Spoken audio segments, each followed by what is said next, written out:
The time is now 9:30. I would like to call the September 10th, 2024 meeting to order. Please stand for the pledge.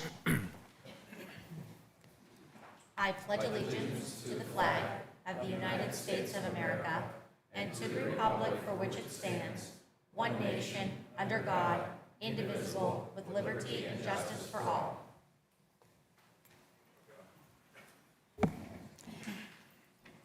On our agenda, we have a swearing-in ceremony for 2 full-time firefighters and 1 special fire police officer. And I'm going to, I think, have Chief Cliff speak first.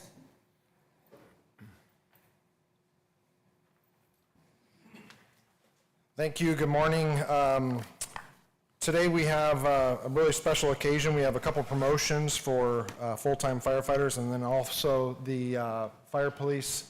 To start us off, I'd like to have our chaplain, Russ Moran, come on up and do an invocation blessing for us.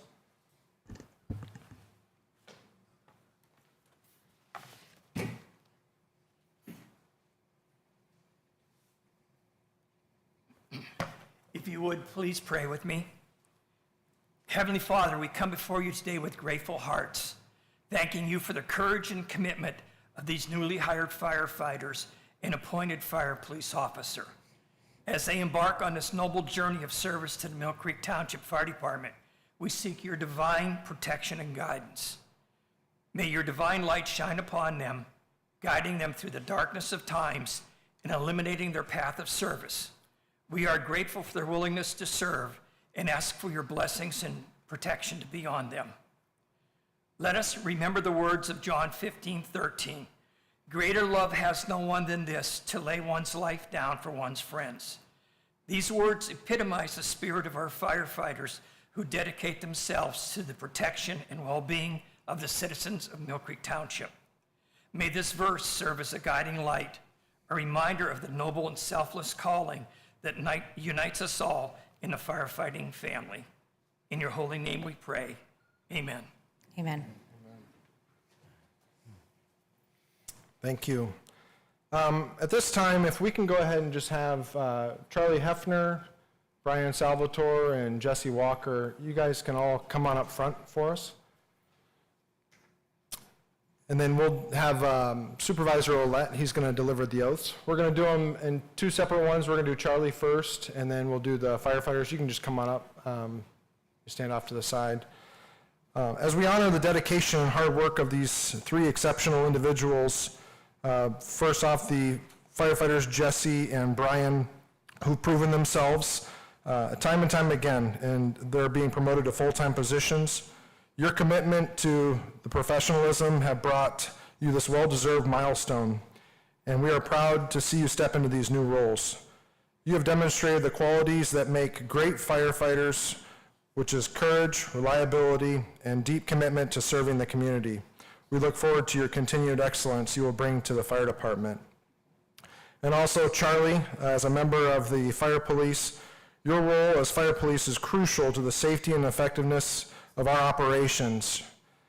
Your willingness to step forward and take the responsibility is a testament to the dedication of public service. As you take the oath, you are known to be an integral part of our team, helping ensure the safety of both our firefighters and the community during emergencies. Supervisor Ouellette? Charlie, we'll start with you first. Raise your right hand and repeat after me. I, Charles Hefner, do solemnly swear that I will support, obey, and defend the Constitution of the United States and the Constitution of this Commonwealth, and that I will discharge the duties of Mill Creek Township Special Fire Police Officer in Mill Creek Township, Erie County, with fidelity. Congratulations.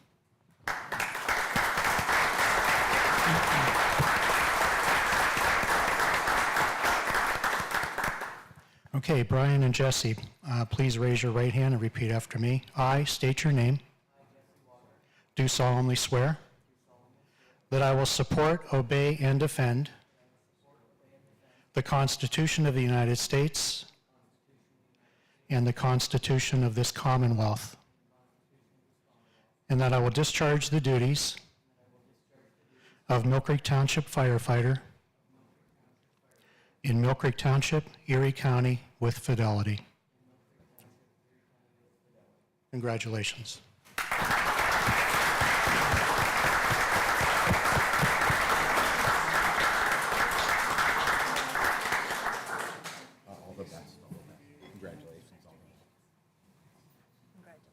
Just stay right up here for us, if you would. Today is a day to celebrate the achievements of all three of you, and it's also a reminder of the responsibility you now carry to the community that looks to you in the time of need. We trust that you will uphold the highest standards of integrity, professionalism, and bravery. At this time, if you want to have your families come on up, we're going to do the pinning next. So this is also about the families of these fine individuals. I want to extend my deepest gratitude to the support and sacrifice enabling them to do this crucial work. Today's ceremony is as much about you as it is about them, for without your encouragement, strength, they would not be where they are today. There's a lot of sacrifice that comes into play with people in public service, both volunteer and paid. A lot of long days and nights, sometimes when the duty calls. There's a lot of times when your loved ones are gone, and the grace that you give your loved ones for being away from home while they're serving the community is greatly appreciated. You have the badges.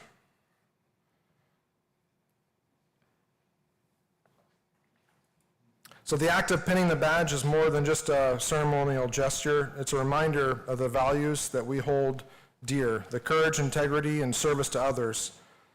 As your badges are pinned, by your loved ones, let the moment of pride, both for you and for them, knowing that they are ready to face the challenges ahead.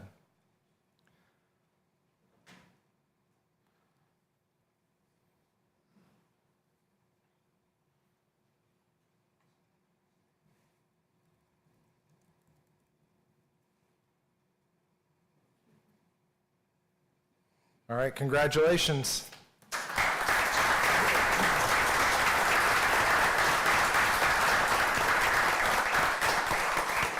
Supervisors, we're going to get pictures with the newly appointed firefighters and fire police. If you just want to bear with us for just a second.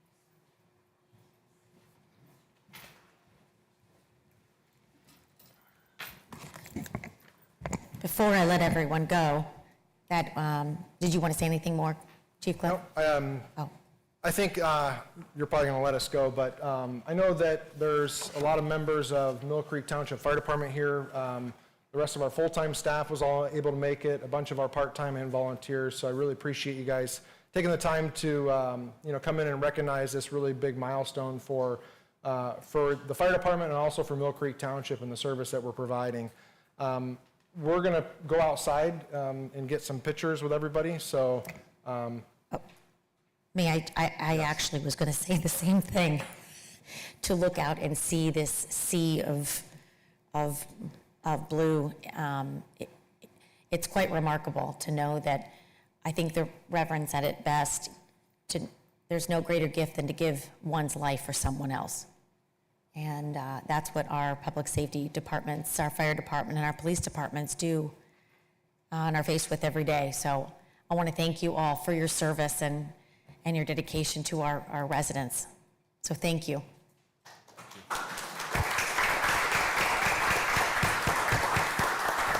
You're now excused.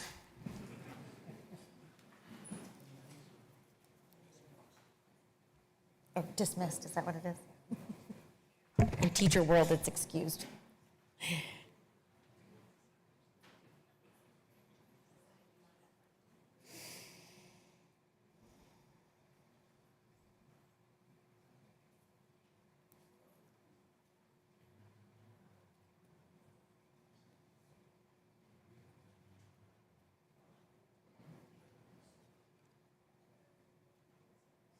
As they're leaving, we'll get started on the rest of our agenda.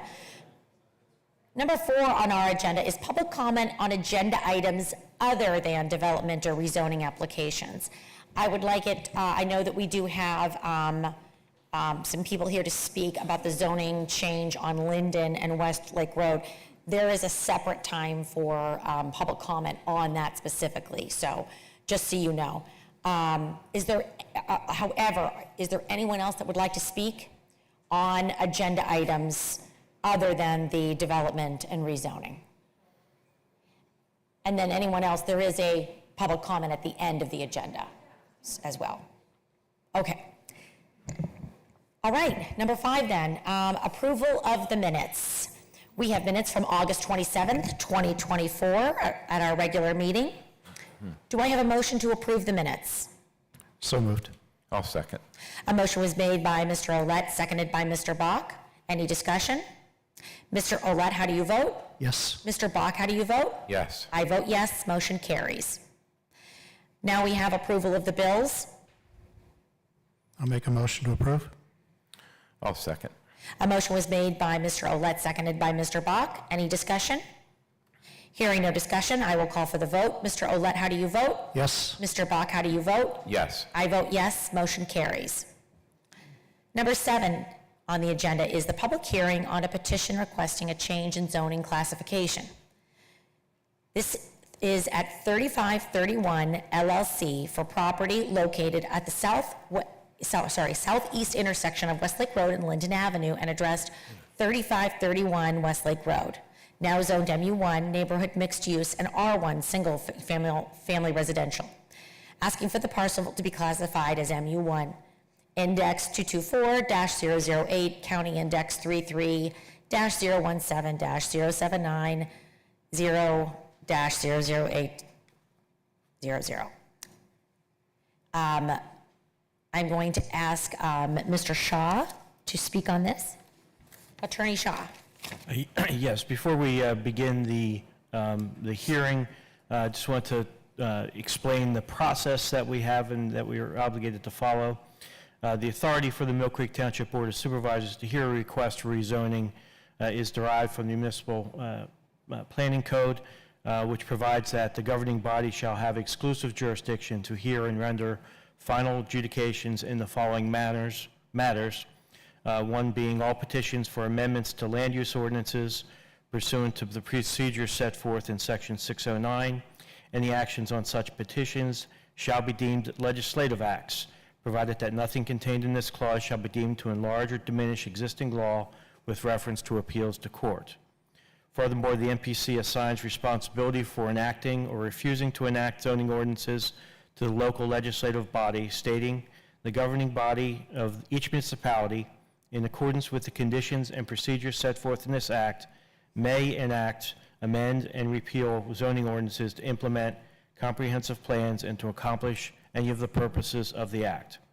According to the courts, when a landowner makes a request for rezoning, the matter becomes a strictly legislative procedure. Further, the decision to grant or deny an application for rezoning is a legislative act not subject to direct judicial review. The case law with respect to appeals from such legislative actions clearly and consistently holds that because courts have no power to interfere with that strictly legislative process, the determination to grant or deny a petition, which is solely a request for rezoning, is not subject to direct judicial review. The board will be holding a hearing on this rezoning request here in a couple of minutes, and ultimately the board will make a decision on the rezoning request. The Municipal Planning Code also allows for the township to offer mediation as an option for parties to try to reach a resolution on issues raised by this zoning request. The intent of the mediation would be to try to see if the parties could resolve their differences that exist between them. Here we have a proposed zoning change on the one hand, and a group of nearby residents concerned about the impact of that zoning change. Mediation may be a way to bring the two opposing groups together to determine what the concerns of both parties are and whether they could be addressed through a mediation process. Any mediation would be voluntary. If the parties would be willing to participate in mediation, it could be done with or without a third-party mediator, or alternatively, the township could participate. We would need to set a time limit on the mediation and ensure that all parties have an opportunity to participate. We could decide whether the mediation would be open to the public or would be privately held as in accordance with the MPC. And if an agreement is reached, the parties would need to sign an agreement to that effect.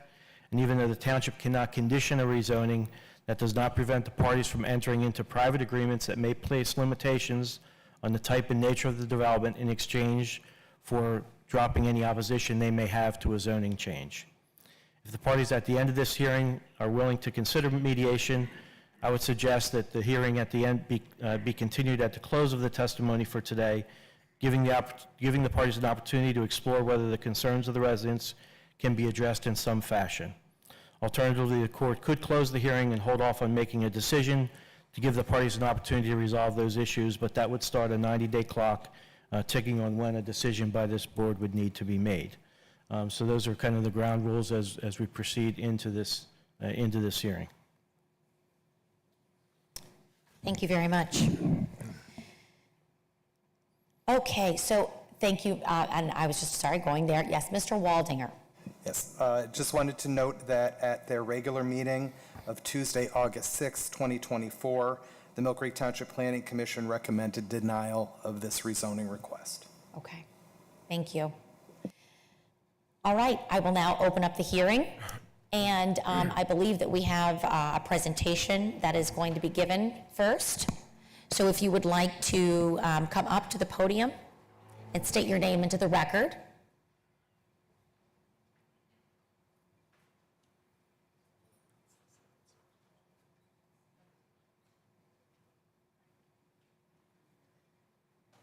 Good morning, I'm Jessica Laverty. I'm part of the design and construction team for the Enclave project.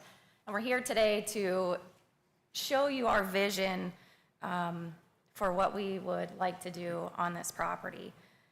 We're here to have the south half of the parcel changed to an, it's now currently MU1, and allow that for us to be able to build these residential homes.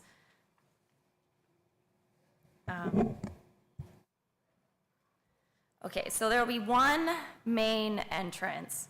It's near the north end of Linden, and there will be a landscape sidewalk on the strip of land between 817 and 825 Linden. And this was an issue before our original design had a road between there, and we'd like to make it, we're presenting or hoping that we can make that a sidewalk that's landscaped, that would be a little more comfortable for the two homes that are there.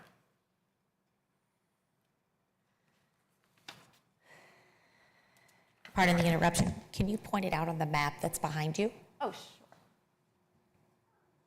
Okay, so the piece that we're talking about is down here. I don't know if we can see this. Originally, we had a road between these two homes, and now we have a plan here that we can show you, and it's a sidewalk that's landscaped that we believe would be a peaceful option for what we have planned. These homes they're an upscale living, a park-like setting. We're hoping for 9 duplexes that are contemporary buildings, and this is over 4 acres of land. The floor plans are spacious. They have superior amenities. They'll have full basements in every unit that can be custom finished for a third bedroom or a game room, cetera. They will have a 2-car garage with an electric charging option. The whole property, we're hoping to keep it as organic as we can, with the trees that are there, the mature trees that are there that everyone loves. And then there'll be one small community building that'll have a fitness center and a meeting room and some guest parking as well. And I'm sorry, I flipped to the right page.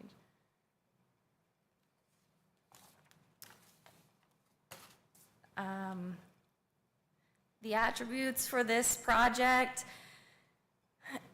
by allowing us to do this in this area, it will be a reduced traffic compared to the option of, a restaurant on the north end of the property, or a strip mall or convenience store, that there would be 80+ parking spaces. If it would become a restaurant or a bar or, anything else, you would have a significant amount of traffic, more traffic than what we're proposing to do here. These homes will be beautiful and will increase the property value of the nearby residents. And this is going to be geared towards couples that are, retirement age, and,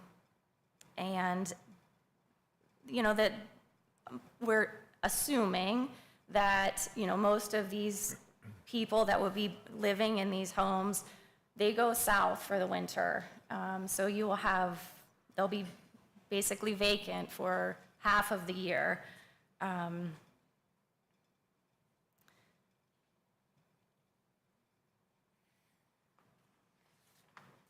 Next, sorry. Okay. And why do we want to build here? There's a demand for condos in the area for people in this age group. And again, they would have a second home in the winter, and they want to downsize to these smaller homes. There's easy proximity to local shopping, dining, the beach, and entertainment. These will be multi-family apartments and condos already exist on Clifton, so, these are, it's already in the area. This will just be a more relaxed project and a vision. Our vision is to have a more subtle, relaxed, peaceful homes for people to exist there. So, and we have the plans today that we can show you, and Eric's gonna go through those. Maybe, sorry.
My name's Eric Molina. I'm the owner of Paternetti Molina Construction, and I would be the builder on the project.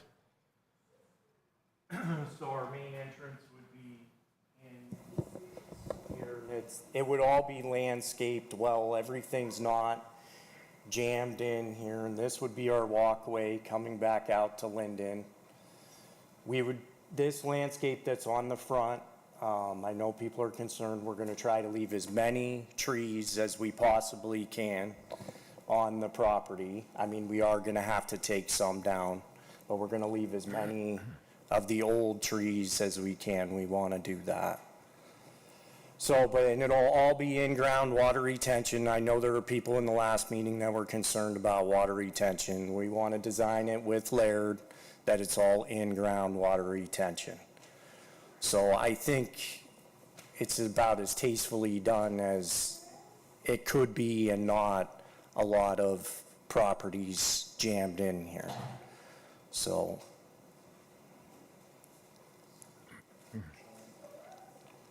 And we'll bring up the plans. Can we bring up yeah. Just the pictures of them, you don't necessarily. So this is what we're looking to build. A condo. My designer, Greg, designed these. So, I mean, I think they're attractive. You want to say anything about that? No, just that this is just our concept so far, and we have some design tweaking to do, but, this is the basic concept of how these would look, and you can see on the previous plan, the size of them, they're not, enormous, they're small buildings. You want to skip to the next one, and we can show you this will be the community building. As you can see, it's tastefully done. We think it would fit in nicely in the area. Next. I don't know if that's another. I don't think so. Does anybody have any questions for us? I have a question, Eric. On the, this has been brought up by the residents via communication to me regarding the entrance. What is your thought process on not having a entrance and exit off of Westlake Road? I know traditionally that was always there with the Aviation Club and Alta Cucina Restaurant, and there's still, you can see where it was, off of Westlake Road. I just wanted your opinion or your professional opinion on why you're not designing it with an entrance and exit Because it's off of Westlake Road. It's a lot safer on Linden. I mean, Westlake Road, we all know there's a lot of traffic on Westlake Road, and people are going to be going a lot faster than on Linden. So I think it would be best on Linden because of Westlake Road. Okay, because of the traffic on Westlake Road. Okay, I just wanted to hear it from you. Yeah. Okay, thank you. Excuse me, you'll have a time to talk. Thank you, Eric. That's for the board. Any other questions?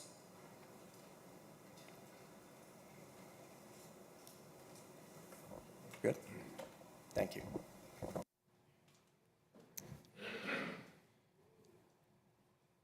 Okay, we now are going to be opening up to residents to speak. We do ask that you just state your name into the record, please.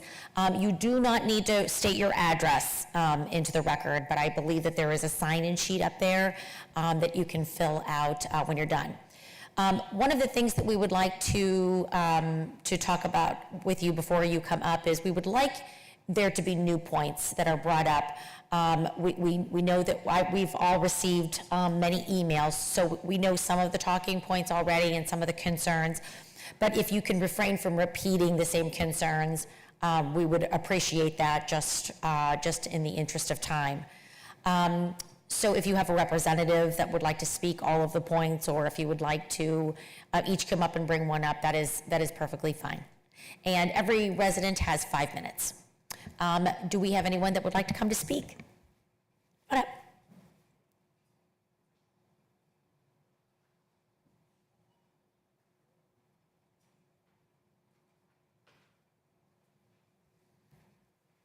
Hi, I'm Dustin Thornton.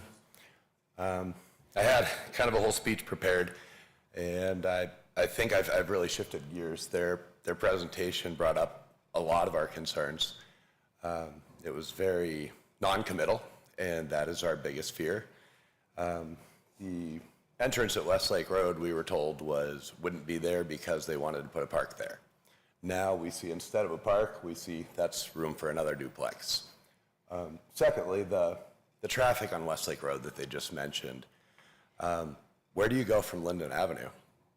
Once you exit onto Linden, you're going to either Westlake or 12th Street. 12th Street is more dangerous than Westlake. So regardless of where you exit, you're facing that danger. There is no avoiding that, but what you are doing is creating a huge danger on our street by taking a street that has almost no traffic, aside from the very small number of residents that live there, and you're bringing in a whole new community. This whole plan is non-committal. It's scary. We don't want a neighborhood crammed in our backyards. The original road proposed through, I'll say, my yard, is now going to be a walking bike path. It was just said again, if possible.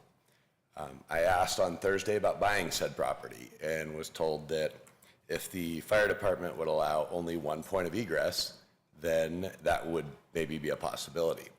So if the fire department requires 2 points of egress, that walking path now goes back to being a road.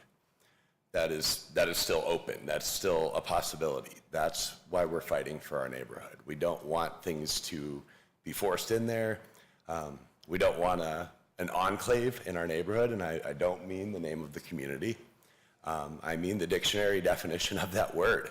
I think it was very carefully chosen, and I think that it was chosen thinking that we wouldn't realize what an enclave is. An enclave is a community within another community that doesn't match, doesn't fit, different people, different environment. It just does not fit there. We're calling these condos. These aren't condos. These are duplexes. These are tiny. We're saying that there's room and space. If you look at the two that are facing each other, I believe those are their front porches. And you have 4 different homes that are all facing each other less than 10 feet apart with a little row of shrubs in the middle. Would you want to live there? There's no privacy. There's no personal space. They said this is a spread out, open community. 4 acres sounds like a lot. We're talking about less than 2 city blocks. We're talking about a tiny little parcel between our backyards and Clifton's backyards. The last duplex all the way on this end is, I believe, just guessing that this is mostly to scale, it's 7 feet from my property line. I don't mean the property, I mean the building is 7 feet from my yard. There will be no room to move. The ample parking that they just mentioned, I believe I counted 7 parking spaces in front of their group building. So nobody has room to gather there. They have nowhere to park. That street's got to be tiny. That's also the roadway, less than 10 feet from my property line. My backyard, there'll have to be street lights. There will be light shining in our backyard all night long where our bedroom windows are. The other circle, turnaround at Westlake Road, that duplex that's where the current entrance is could be moved over to where that circle is. The exit could remain as it has always been. The Linden Avenue exit could be secondary egress. The residents that, for whatever reason, feel safer going onto Westlake from Linden, where, by the way, it's much less visibility than where that current entrance is, could do so. The others could, of course, go right out at Westlake Road. They could have a open entrance, and they could have room to actually, maneuver and find a safe way out. This is just the whole plan, as far as we can see, is a joke. It's taking a lot because there's not much space left available, and it was a lot that was there. She bought it, came up with a dream, came up with a plan to cram as much profit into that little lot as possible, and didn't consider us. And we're here to fight. We're here to fight for what's ours. This is our families, our lives, our neighborhood. And I've been told repeatedly by the owner, somebody's going to develop that woods. Somebody's going to develop that woods. Well, that woods has been there for over 80 years. Nobody's developed that woods. It doesn't make sense. It's the property in the front has always been able to, be enough for everything. They said, we don't want a business there. Well, if we have a business there that puts their traffic on Westlake Road where all the other businesses do, that would be a whole lot better than this. And they said we had big concerns that something different could go in there if the zoning is changed. And that will always be a possibility. The zoning board made it very clear to us that if the zoning is changed, anything that fits the ordinances and codes will be allowed to go there. A letter that Robin sent me addressed that. It basically says that, you know, we voiced our concerns about that whole thing, and she responded to it. I know I already mentioned this in my email, but I just feel like, you know, with the news here and everything, I want to repeat it. I just want to read it quoted directly from the letter from Robin. It says, "Many of you asserted that we would change the scope of our project if the zoning changed. Even the ridiculous suggestion that we would bring in a Dollar General.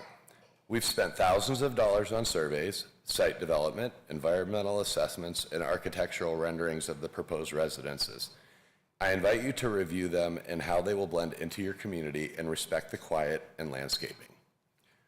What I want noted is nothing in that entire paragraph says a single word about we will follow through with this project.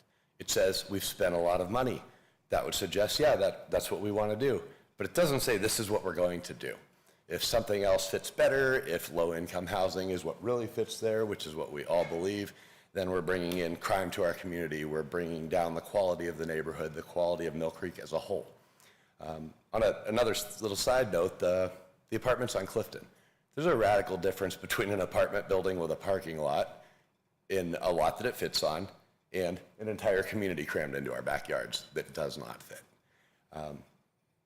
There's so much I could say. I could talk all day, but I think I've probably already hit my 5 minutes. So I appreciate everyone listening and your consideration, and I'll let some of the other residents speak. Thank you. Thank you. Thank you, sir. Thank you.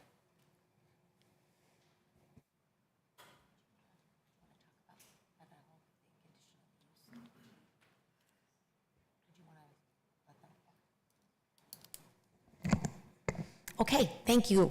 Please state your name into the record, I'm Pam Logan. and if you want to move it down just a little. Yeah. Yeah. I really had no intention of speaking, but I'm the Secretary Treasurer of the John Rich condos, which actually are right here on this side. And I'm not going to be very popular with the Linden people probably, but no one has really asked us what we feel about any of this. Not really, because we've always had a restaurant right here. And my concern is, and I don't know what Robin plans to do if the zoning isn't changed, but that could be sold to then become a convenience store, another restaurant, whatever. They keep talking about the apartments on Clifton. I'm not really aware of apartments on Clifton. There are a couple of houses that I think have a separate little apartment, but I think they're talking about us when they keep talking about the condos. Well, y'all see this space? We've got 15 units in a much smaller space over here. I'm not really for or against. I understand the issues with the trees back here, but I really do want us to consider, if this plan goes through the way it is, we've lived in this condo complex for 15 years. It's been there since the 70s. To the best of my knowledge, it creates very little problem. It's not near as pretty as what they propose. So having 18 units, there's plenty of room for that to go there. I'm just saying. You know, we've got basement, 3 stories, you know, whatever. I'd much rather have something where someone's taking care of it, because I live right here. And right now, and I understand y'all haven't done a whole lot of maintenance or whatever, but even when the restaurant was there, I just have a bunch of junk all the time on the other side of my fence. I'd love to have something there where someone's actually putting in pretty landscaping and maintaining it or whatever. I understand this concern and the sidewalk concern, but I am also really concerned if the zoning doesn't go through, what's going to happen instead. And that's something we need to, and that affects 25 people that live there right now. So it's not just people here, but there's a whole group of people that live there that also need to be considered. I'm not even saying I'm speaking for my whole association. Don't get me wrong. This is me personally showing up, but I literally live overlooking that property. And I'd much rather look over another house than a convenience store. So I would have more concern about what's really going to be done there in the front if something, doesn't change. And I don't know what Robin plans on doing in that regards. So there's a lot of things that need to be taken into consideration here, I think, not just the sidewalk here. I totally get the problem on Westlake Road. We have one egress because it was probably grandfathered in. It is horrible to get in and out of our complex on Westlake Road because it's a narrow little driveway. Here, at least, you've got a real road that you're pulling out on. So there is some truth in what you're saying on safety because right now, we're like, trying to get out. So I totally get this, drive there. And it's not where the houses are. The houses are down here. People are going to turn out here and go that way, in my opinion, if they want to go that way. But, obviously I don't know what people are going to do. Like I said, I'm probably not going to be popular, but I just think there's a broader perspective we need to look at in this process. Houses are already what's here.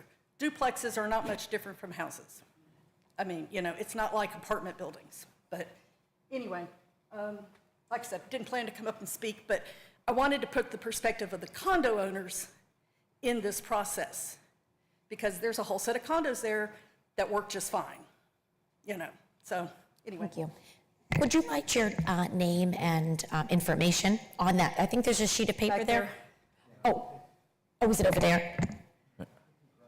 Oh, I can give it to someone. get your information. I have a quick question. Sure, I'm so sorry. So how many actual buildings Okay, are on your We have 3 4-unit buildings. 3, 4? And there's an old farmhouse that's been converted into, there's 2 upstairs apartments, and then the resident lives in the bottom. So there are 15 living units, but there are 3, there's a building here with 4 units, a building here with 4 units, and a building here with 4 units. Wait, I think you're on the wrong map. Or I think I'm we're on the so wrong sorry. property. My bad. There you go. See, my bad, that's the big one, yeah. So there's a building here, a building here, a building here, a swimming pool here, and the house right there. Okay. And we don't have quite 2 spaces for every unit, but we don't typically have, parking issues or whatever else. So like I said, there's 3 condo units with 4 each, so 12, and then the farmhouse is a little different because it was always there, so. Okay, thank you. Thank you. And Dustin, I think when, we'll pass that to you and you can write in too, so that we have your information. Okay, thank you. And someone else to speak.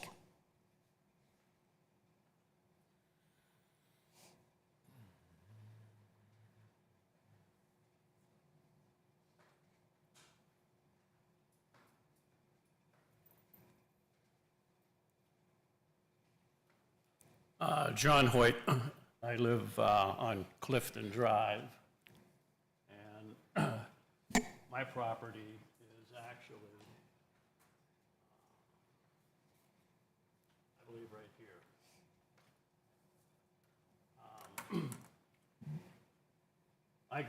My parents built a house here in 1940. It's where I grew up. Sir, I may give you this. Okay. How about that? We have people at home. Test. Okay. Here you go. I do not live there anymore, but I rent the house out, and I have a small cottage in the back right there. And I am in favor of them doing this project because ever since the restaurant closed, that property has not been maintained. I have poison sumac growing up a tree on their side of the property. I got vines coming over, growing into my arborvitae, and any improvement that they can do would greatly enhance the value of my property. I'm not saying that it maybe couldn't be reconstructed to meet some of the requirements that the other residents would like, but right now, if this project doesn't go through, there's not going to be any change in that property. It's going to continue to be a mess, in my opinion. It's not going to be anything that I would want back there. And I don't know, I just would really support the project. As long as they can conform, or you put a variance on the regulation that only can be built what they have proposed and nothing else that could be possible back there as a development other than what they proposed. Thank you. And I believe we have a sheet to fill out. Is it next to Matt? Oh, it's up there? Okay. Where do you want to speak? Where do you want me to sign? Someone else here to speak?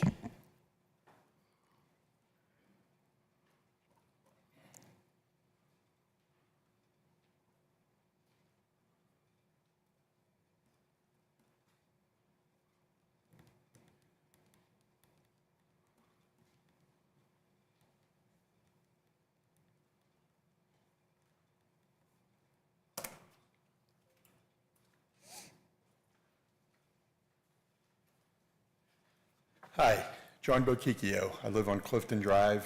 My property is adjacent. Back of my property adjoins the very end of the lot in question. Do you want to point it out on the map for us? Yeah, right here. That's my property, and I adjoin the very end of Okay, thank you. the said property. Actually, when I first got the notice to find out that the zoning was changed, I was angry. When I went around and talked to the other neighbors, the only ones that were notified were the people directly adjoining that property. So when I spoke with other neighbors, they had no idea. As a matter of fact, I went to over 400 different houses to give information and to talk to neighbors. No one seemed to know anything about it. I thought it was a terrible lack of communication between Mill Creek and the residents involved. Because face it, it impacts a lot more than the people that are just adjoining that property. I was also angry because when they rerouted the airport, when they put the runway in, us on Clifton and on Linden, the increase in traffic was ridiculous. I can't even sit on my front porch and listen to a video on my computer because traffic flying by at high rates of speed. So my concern, and I think most people's concern, are traffic concerns. Now, that being said, the more I check into the developer and the builder, they have great reputations. My main concern is if you change the zoning, that they're going to go, they presented a nice plan, sure. What's going to stop them from changing that? That's not set in stone. So you're asking us just to have blind faith in the developer and the builder. I'm sorry, but I've been screwed by Mill Creek with that change in the airport runway. I don't trust Mill Creek and I don't trust them. So to change this zoning, when Robin bought the property, she knew how it was zoned. She should have adjusted her plans accordingly instead of asking all the residents to just accept blind faith that she is going to make these changes and it's going to benefit everybody. Because we've had changes before and it did not benefit us. So as a concerned resident, that really is my main point. Also, yesterday when I was speaking with my boss requesting off for today, we were talking about the reason I was taking off. And he lives down near Powell, on the northern part in that neighborhood down there. And he said, oh, by the way, he said, yeah, when my wife and I walk down near Powell and down near Shore Haven, we always smell sewage, especially when it's hot and especially when it rains a lot. That seems to have been a problem for decades. Now, me personally, I have not been affected by that, living up where I live on Clifton. But apparently there's been some problems on the north side of Westlake Road and that entire community with water runoff and sewage and some of the lines being inappropriately installed. I'm not a civil engineer, I don't know about that. But when I walked around talking to these residents, over 400 places I was at, that came up over and over and over and over again. And I'm hoping, I'm the one that asked everybody to email you, I'm hoping they emailed you with their concerns in those areas. So we say that the environmental testing has been done and thousands of dollars has been spent on the testing and everything's okay, but my wife and I were walking down that way about 2 weeks ago and we walked by and there was a whiff of sewage, okay? There's obviously something there. So I'm afraid you're just gonna dismiss all those concerns, both environmental and both from the residents, and you're gonna go ahead and push this through. And, you know, there's going to be ramifications from that. You know, I'm actually pleasantly surprised seeing the plan in those places. Whatever they put back there, I hope it is to that quality. But again, that can be changed. You give them the zoning and they have the power to do whatever they want. And next thing you know, I have a 3-story apartment building in my backyard. That will not be good, okay? So I guess that's all I have to say. Thank you for listening. Thank you. Thank you very much.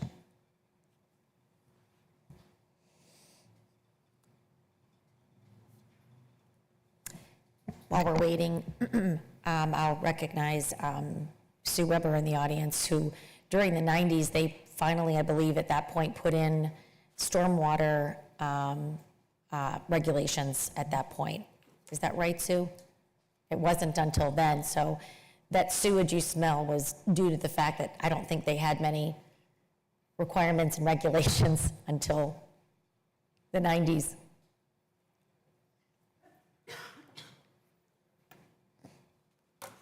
Good morning. Good morning. My name is Mike Sismic. I live on Clifton Drive, 724 Clifton Drive for the last 23 years. My property is very back of where it's right here. I'll be quick because I know we've touched on a lot of this stuff, but I'm not in favor of further development in our neighborhood. Since the airport expansion and the closing of Marshall Drive, our road has seen a substantial increase in traffic, and Clifton has turned into a drag strip in the morning and the evening hours. The no through traffic signs that went up after Marshall was closed, the one on 12th in Clifton was cut down either by the property owner. Within a couple weeks, that was gone. And there was the one on Westlake Road in Clifton, got taken out by an accident. That was never replaced.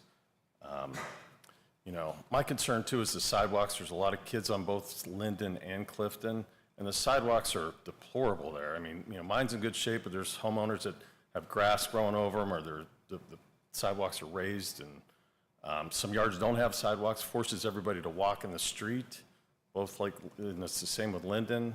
They're both narrow roads with no sidewalks. I don't know how Chelsea's got brand new handicap accessible sidewalks with no increase in a traffic pattern like we've had on Clifton. So I think from a safety aspect, that's got to be addressed, you know, for, you know, if this plan were to go through, that you guys got to do something about the sidewalks. It's bad all over the place. Everybody else has touched on a lot of the other stuff, you know, the issues, so I won't keep going here. I've known Robin, the developer, professionally and personally for a lot of years. I know Eric Molina doesn't build, you know, I believe they're going to go through with the plans that they're going to go through and not change it. That's really all I had to say. Thank you. Thank you, sir. Okay. Someone else here to speak? Yes.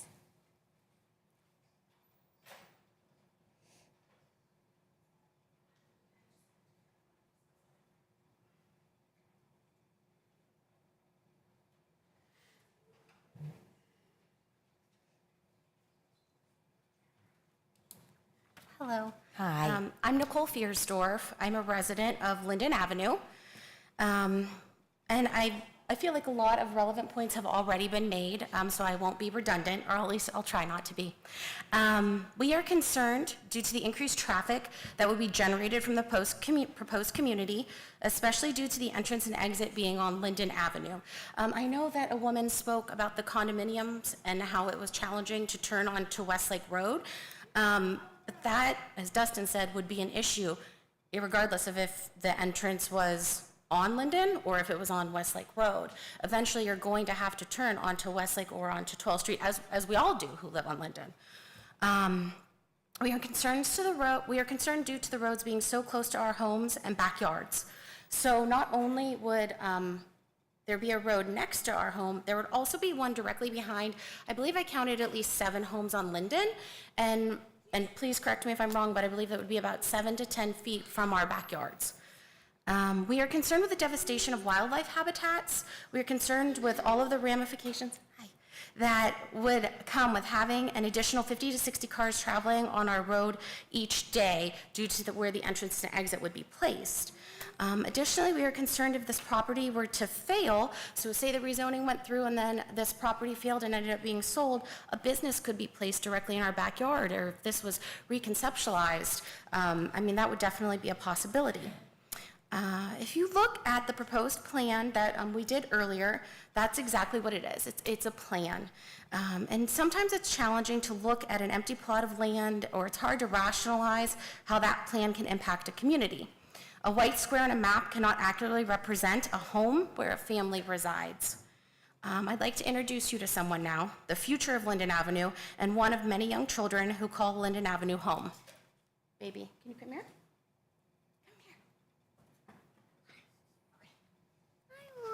Can you tell everybody your name?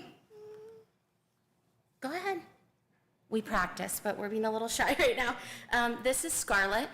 This is Scarlett Rose. She is 2, almost 3 years old, and she would be playing 7 feet from a road that cars would utilize to get to their condominiums. This is Scarlett Rose, who currently feels safe in her yard without a stranger on a walking path 7 feet next to her, or it could be a proposed road with motor vehicles. This is Scarlett Rose, who represents all of our children on this street.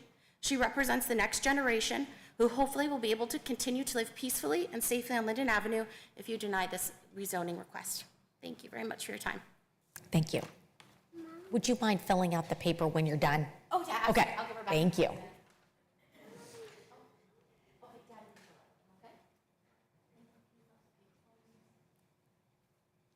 Anyone else here to speak?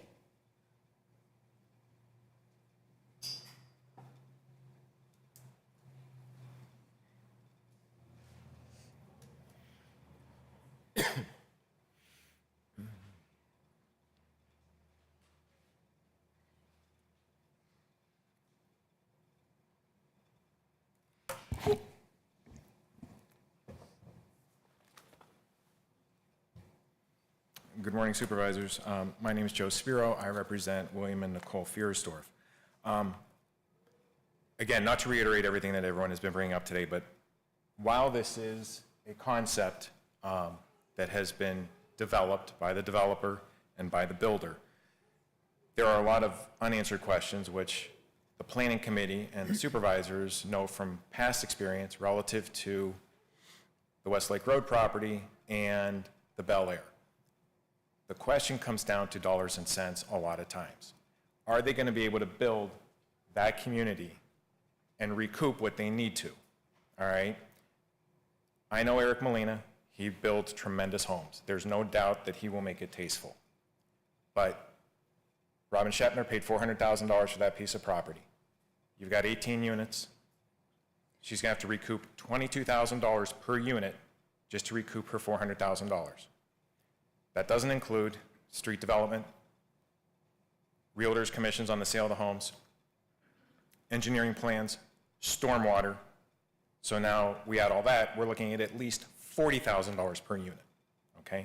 We have no idea how big these units are gonna be, what their price are. We've been told that it's upscale condos. What's upscale in today's market? Okay, we know with real estate today, entry-level homes now are $200,000. Okay, no one's buying least expensive homes. If And you have to also consider the prior owner, all right? The person that bought the Alta Cucina property had grand plans. They were gonna put in a high-end Korean barbecue steakhouse. First they were gonna remodel, then they burned it to the ground, then they were gonna develop it, then they sold it. Now, if you rezone to MU1, any of those permitted uses can be put in that property. If the developer and the owner realize we need at least $50,000, for example, out of each unit, and they price themselves out of the market, then they have to come up with Plan 2. What is Plan 2? Any of the permitted uses under MU1. These homeowners are concerned about 18 units being behind them. But now, what if there's a strip mall behind them because the rezoning was approved? That is going to be even a bigger concern. Those are the things that have to be taken into account, and some of the things that haven't been discussed. All right, MU1 has a need for compact development, and that was one of the reasons for it. You don't need compact development in this area. All right, there's existing homes. They're saying that the value is going to be increased.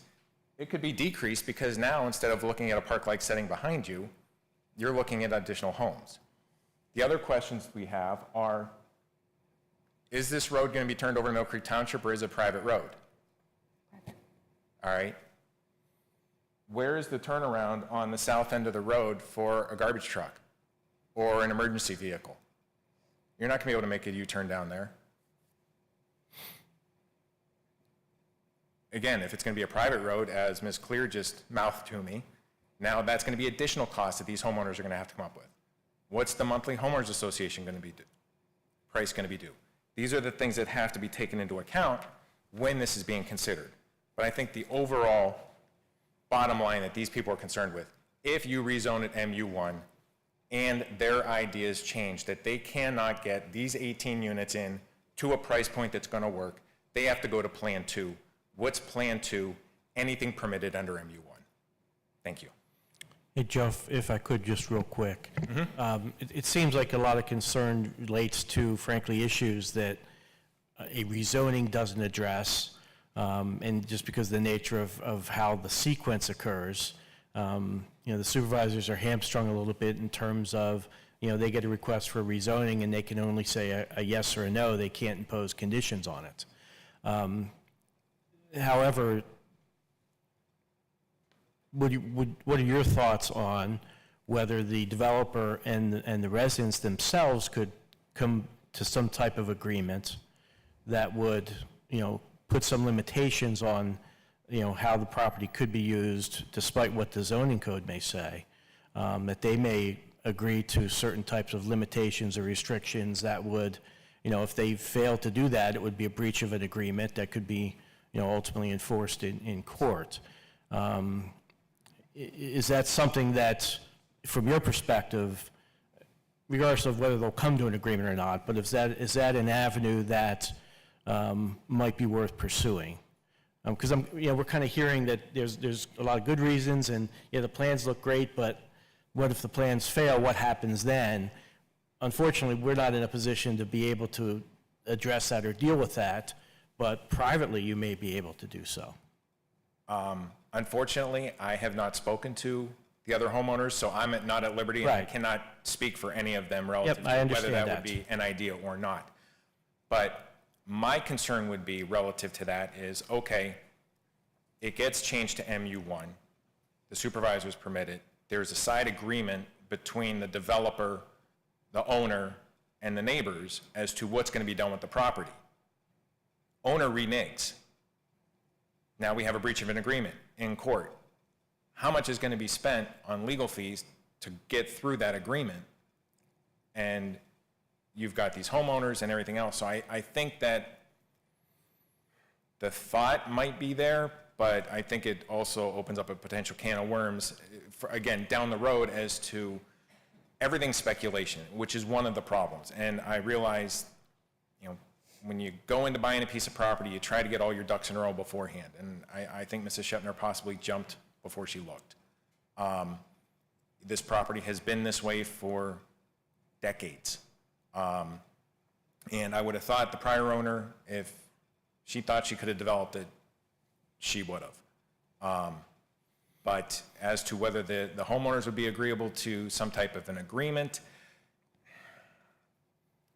I still think you run the issue of now we're going to be parsing words as to the agreement. You're in litigation, and nobody benefits from litigation. Well, and there are ways to deal with the costs of that and so forth, with provisions that would say, okay, if the owner breaches, they have to compensate the attorney's fees. There are things, provisions that you can do to address those kinds of concerns. And I'm just throwing that out there as, Right.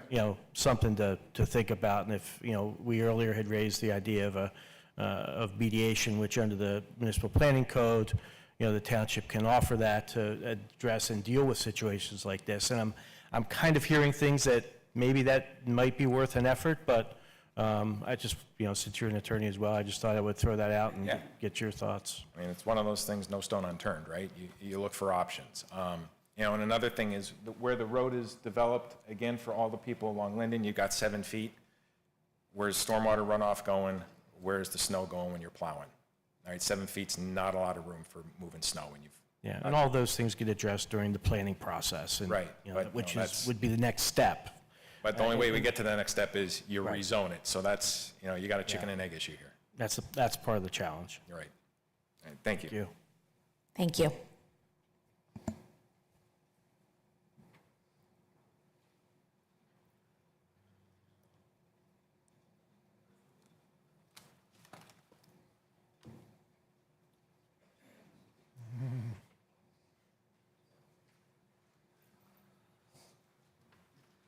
Good morning. My name is Paul Francis. I live on Clifton Drive. I'm representing myself here today.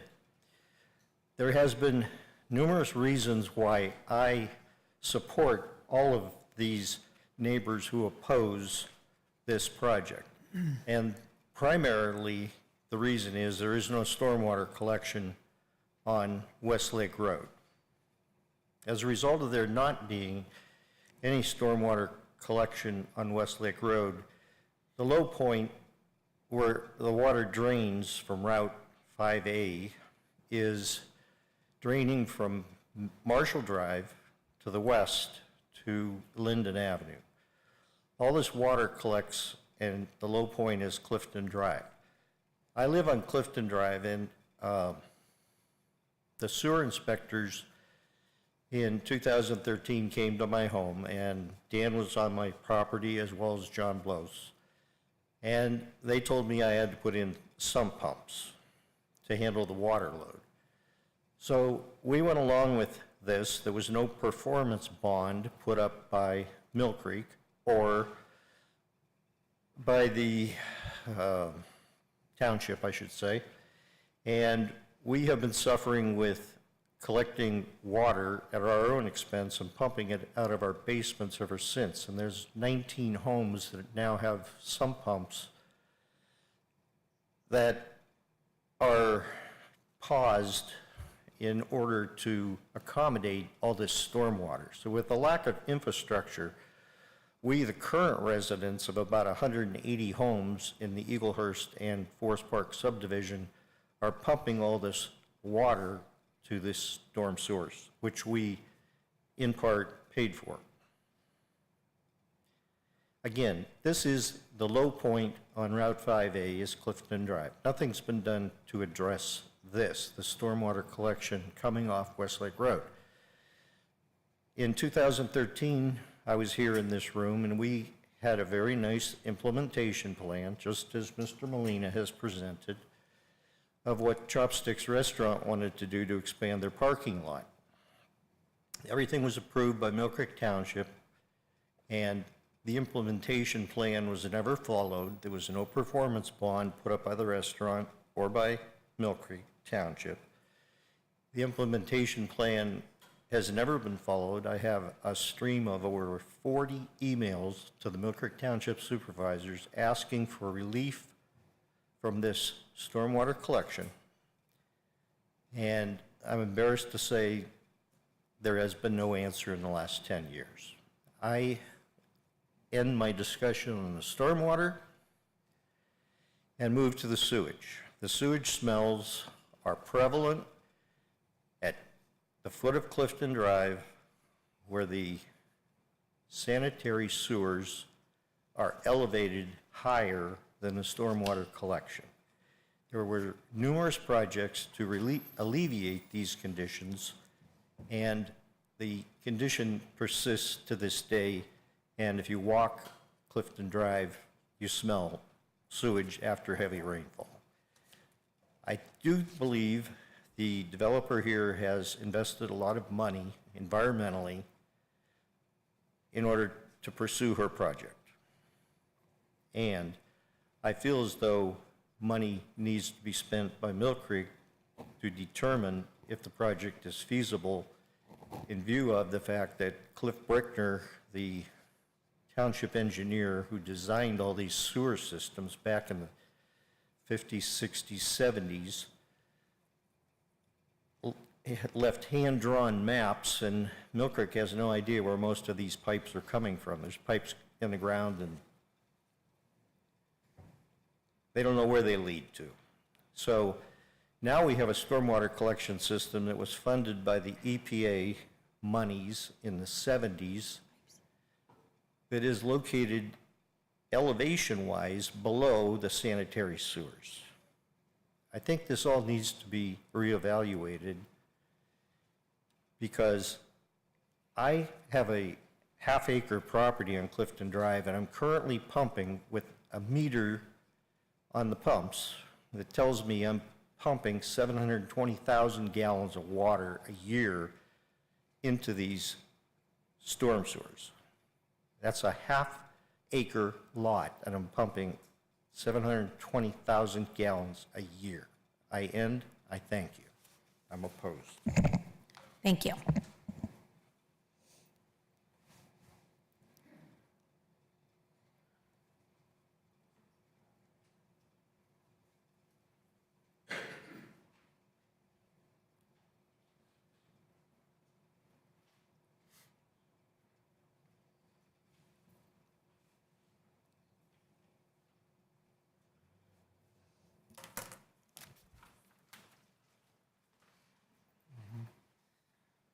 Hi, my name is Tara Stewart, and I live at the corner of 10th and Linden, and I have lived there for 30 years this November. I did not plan on being here today. I changed an appointment, so I've been chicken scratching this morning, so I apologize. Basically, I would like to say that I do not support the rezoning of this property. The rezone will change the character and safety of our neighborhood. It will absolutely add more traffic. I know some of these points have already been mentioned. Rezoning the property on the selling point of luxury apartments is absolutely not what you should be thinking about. If you do vote to rezone, you have to take into consideration what future occupancy can and will look like. Our streets already have no sidewalks and very limited streetlights. I walk my dog at least twice a day.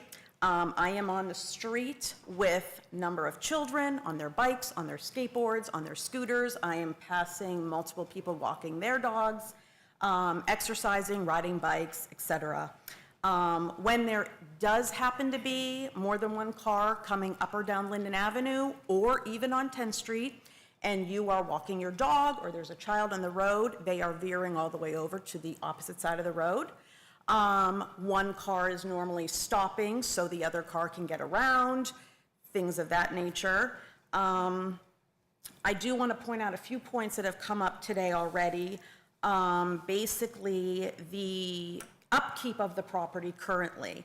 I think shame on the property owner for not caring for the property even though there is nothing being done yet. And also shame on Mill Creek Township for not fining the property owner. If you have driven by, it looks like a jungle.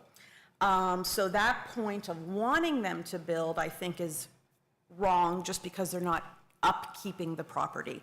I am a property owner. I have rental property in Girard and in the city of Erie and in Mill Creek. If we do not have a tenant in our property, we are continuing to mow the grass, cut the shrubbery, trim, It doesn't even, you don't even know there isn't a tenant living there. We do not allow the grass to grow and become a jungle because we don't have a tenant and aren't getting any money for that property. We keep it looking beautiful for the neighborhood. Also, the point of not having increased traffic, or I'm sorry, not having them pull in and out of Westlake Road, I think is silly. Westlake Road is full of businesses. I have been on Linden for 30 years almost, and I grew up on Lower Clifton Avenue, Clifton Drive. When I go to Westlake Bakery, sometimes it takes me 5 minutes to wait to be able to pull out on Westlake Road. That is just how it is. I mean, businesses are all along 12th Street, they're all along 26th Street, they're all along Westlake Road. It takes a few minutes to pull out safely. That is where they should be pulling in and out of. I've also been on Linden with all the multiple restaurants that have been in that occupancy. I can tell you that I do not believe there was ever increased traffic because of those restaurants. The entrance and exit was on Westlake Road. That is where you came in and exited when you left the restaurant. Sure, did a car come up once or twice? Possibly. But it did not increase traffic tremendously like this would. Also, I would like to say that personally, we've had 2 terrible tragic accidents on the corner of 10th and Linden. They were both very freak accidents, and they both were involving 2 vehicles that had no business being on our road, and they were using Linden as a through street since we changed the airport and we have a little more increased traffic. 2 dogs have been killed on 10th and Linden, 1 being mine. My dog went under the fence to chase my son who had left the house, and I could see it happening. My daughter called for the dog came running to her. I saw the car coming down Linden Avenue at a high rate of speed. He blew the stop sign and hit my dog. There probably wasn't another car for 15 minutes.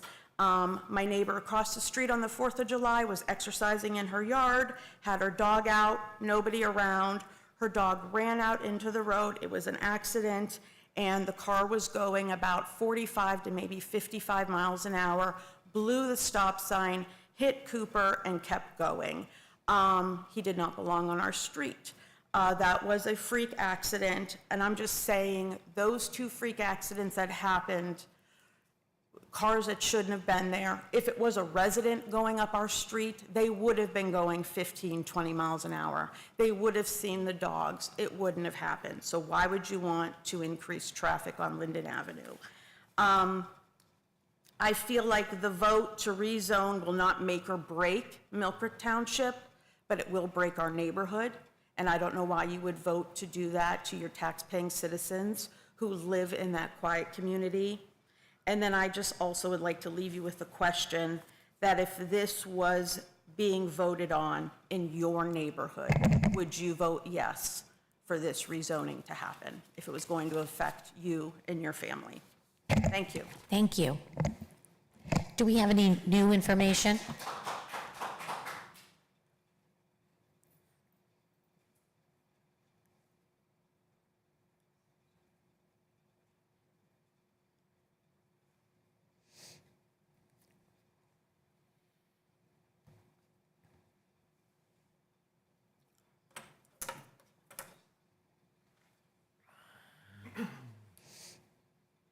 Hello, everyone. My name is Sam Comfort. I do live on Linden as well. I'm a little further down than what the proposed directly affected properties are.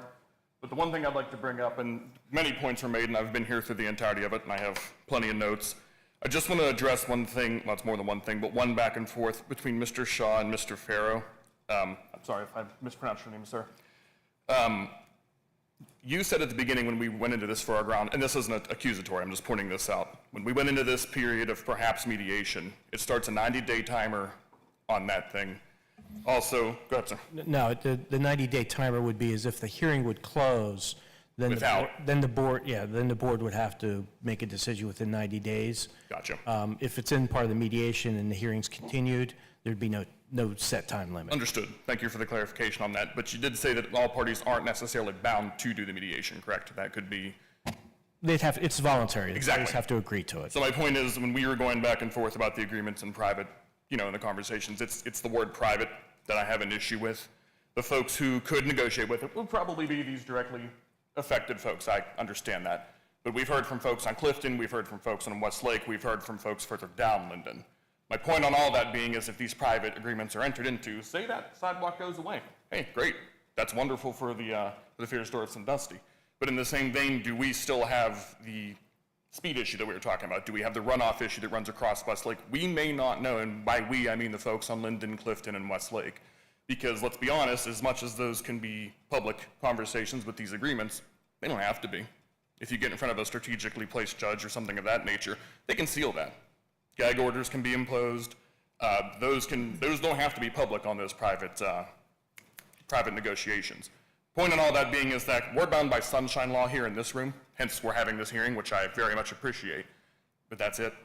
Depending on how the supervisors vote, it goes forward or it doesn't. And that's that. So my point is just keep in mind as you make this consideration, and I know we've been here for a while. The three of you have heard from plenty of residents, and I'm sure Mr. Shaw has, as Ms. Page probably has as well. Keep the phrase sunshine law in your mind as you go through this. That's all I ask you. I would note that the mediation provisions in the MPC do indicate that the mediation negotiations could be public as well. Excellent, and that would be wonderful. But I'm just saying, if we go outside of that aspect to a private negotiation, that does not have to be public. And if it was me doing that, that would be my strategy. Hopefully you don't listen to that. Thank you. Thank you very much. Anyone else?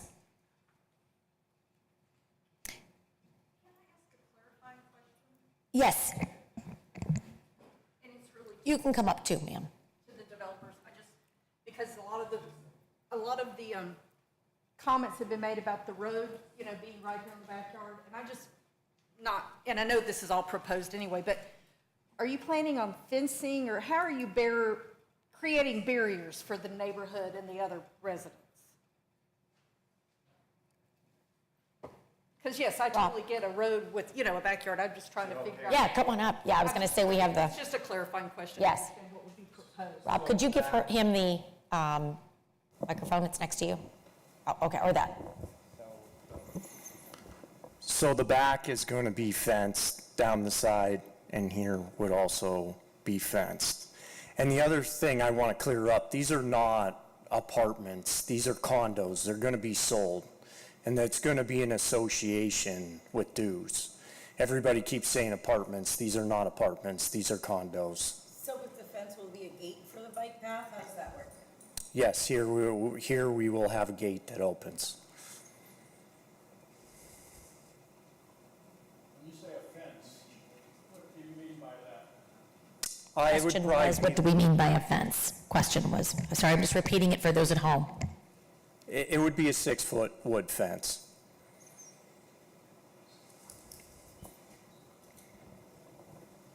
Any other questions? Thank you. Thank you.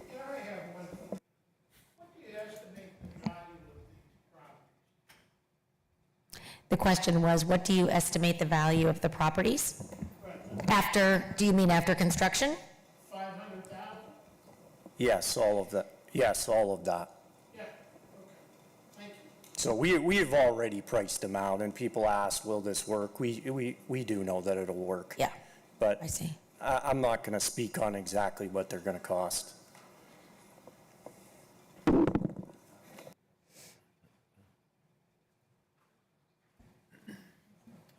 Hi, my name is Jeanette again. I didn't even plan on speaking today, so I also only have notes. I live on Linden, but I want to show you right over here. I'm going to live right next to the bike path. And I have a 10-year-old daughter who also lives at our house. I just want to bring up a few things. I'm going to try really hard not to repeat what other people said, but if I do, I'm doing it with my perspective, which is a little bit different than everybody else's.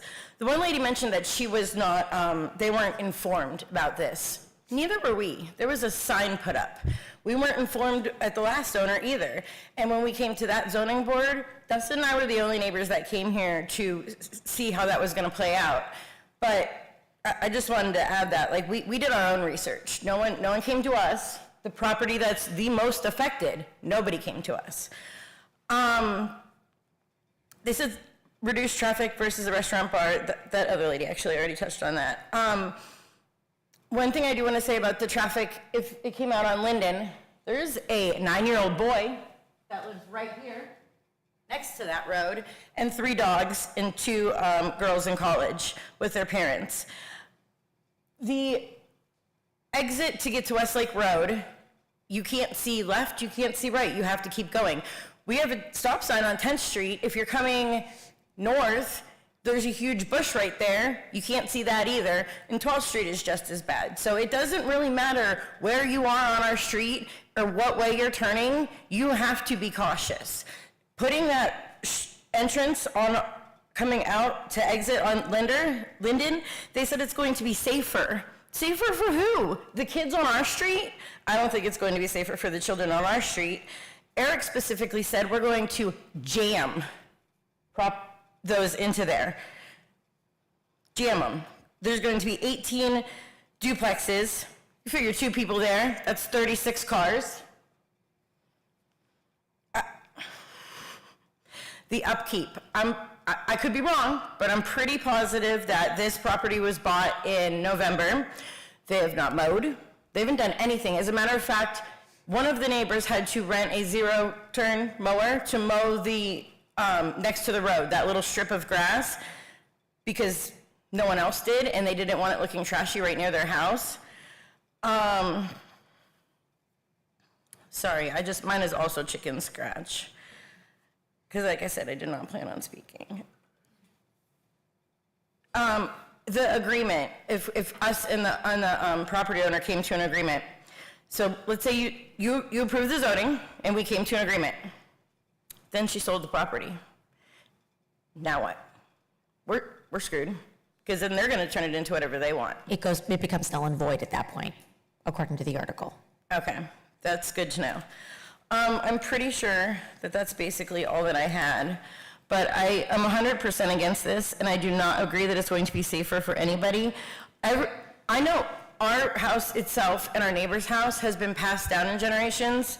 I mean, we purchased our house, but it was my fiance's grandparents before it was ours. And I know quite a few other properties on Linden that was passed down, and Miss Scarlett is the probably next owner of that house, and my daughter is probably the next owner of our house. And we're not here for, I'm not here for us. I'm here for those children who ride their bikes, because I'm glad that Clifton, it is a crappy sidewalk, I agree. I do walk on it often, or on your street, because I can't walk on the sidewalk when I'm walking my dog. But we don't have a sidewalk. So our children already have to play in the street if they want to ride their bikes, if they want to skateboard. And 36 more cars coming out is just going to make it more dangerous. They said they weren't going to do the entrance on Westlake Road to preserve trees. I don't even see trees in the plan, which, like, we put the little bushes, so if we're preserving trees, why wouldn't we have the thing of the trees in there too? It's just a lot of untrustworthy words. Thank you. Did you happen to write your name down as well? Great, thank you. At this time, do we want to hear from the board, or Mr. Shaw? Did you have anything to add? Assuming there's no other testimony, you can at this point either close the hearing or maybe continue it to the next meeting to maybe give an opportunity for some further discussion. It's really how the board wants to proceed. I personally would like to make, excuse me?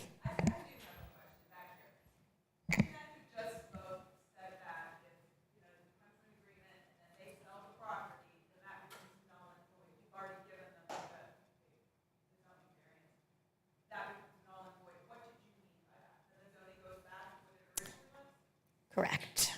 Well, the way it would work is that if you again, it depends on the term of the agreement that you may negotiate. But if the current owner is prohibited from developing it anything different than what's agreed upon, if they sell to somebody else, that would carry with to the next owners is how you would have your agreement structured. You know, if you did it in that fashion, so that they can't just sell it to somebody else or create a new company and transfer it to them to get out of that obligation. there's certainly ways to guard against those types of things. As I indicated, you would then be able to enforce that, no, you can't turn it into whatever, that would otherwise fit in MU1. And again, that presupposes that the parties are able to come to some type of an agreement. From the township's perspective, the township frankly would be out of it in terms of, yes, the zoning ordinance would be changed to MU1 for the whole property. If you put an agreement in place that says if the owner decides that they can't do that, you can impose that they can come back to the board and say, look, we want the zoning changed back to the way it was. Again, that's going to be within the purview of the township, but typically in these situations when there's a uniformity of how folks in the neighborhood want to proceed, that's usually how it follows. But again, there wouldn't be any guarantees for that.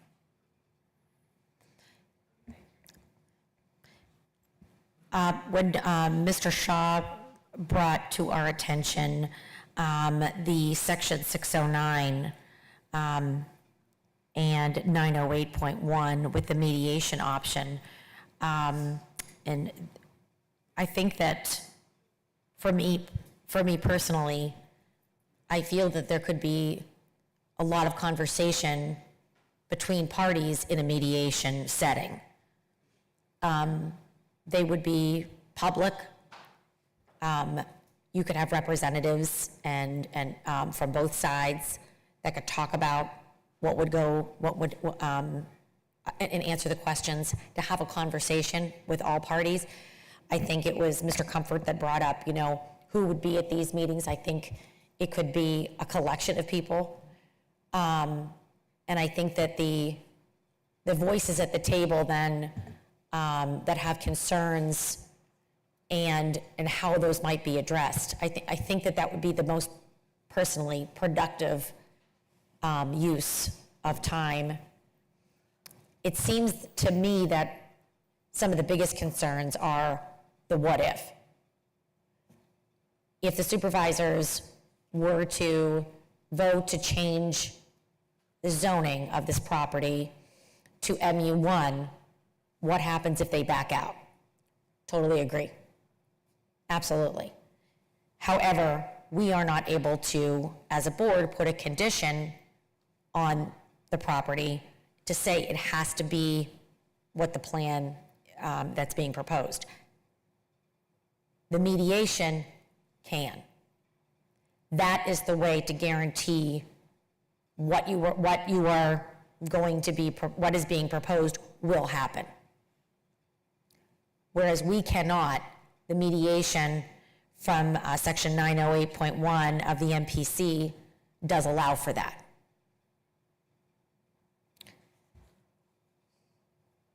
My other fear, I think, is if you do nothing and we vote no, what happens to that property? Is it a tobacco king tomorrow? So I think, for me, I personally think that we need conversations to happen. I feel that we need to consider all of the different perspectives. I would be willing to serve as a mediator, come in the evenings. I don't feel that I'm ready to close the hearing. I would make a motion to continue the hearing so that it's not ending today, so that we can continue the conversation. My only question on the continuance, and Matt, this goes to you, is would a continuance be until the next board meeting in 2 weeks, or a further, set a further time period for that, or? I believe that they could set the parameters for when it would be brought up again. I do, and with consultation with you, probably notice provisions. We would re-notice everybody that we did it the first time around, just to make sure we're covered, so.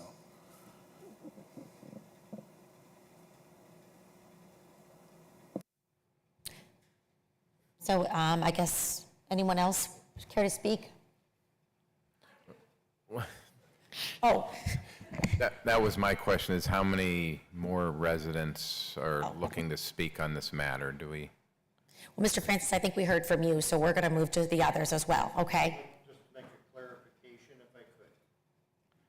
Briefly, thank you. The clarification I wish to make is that the implementation plan presented by Mr. Molina includes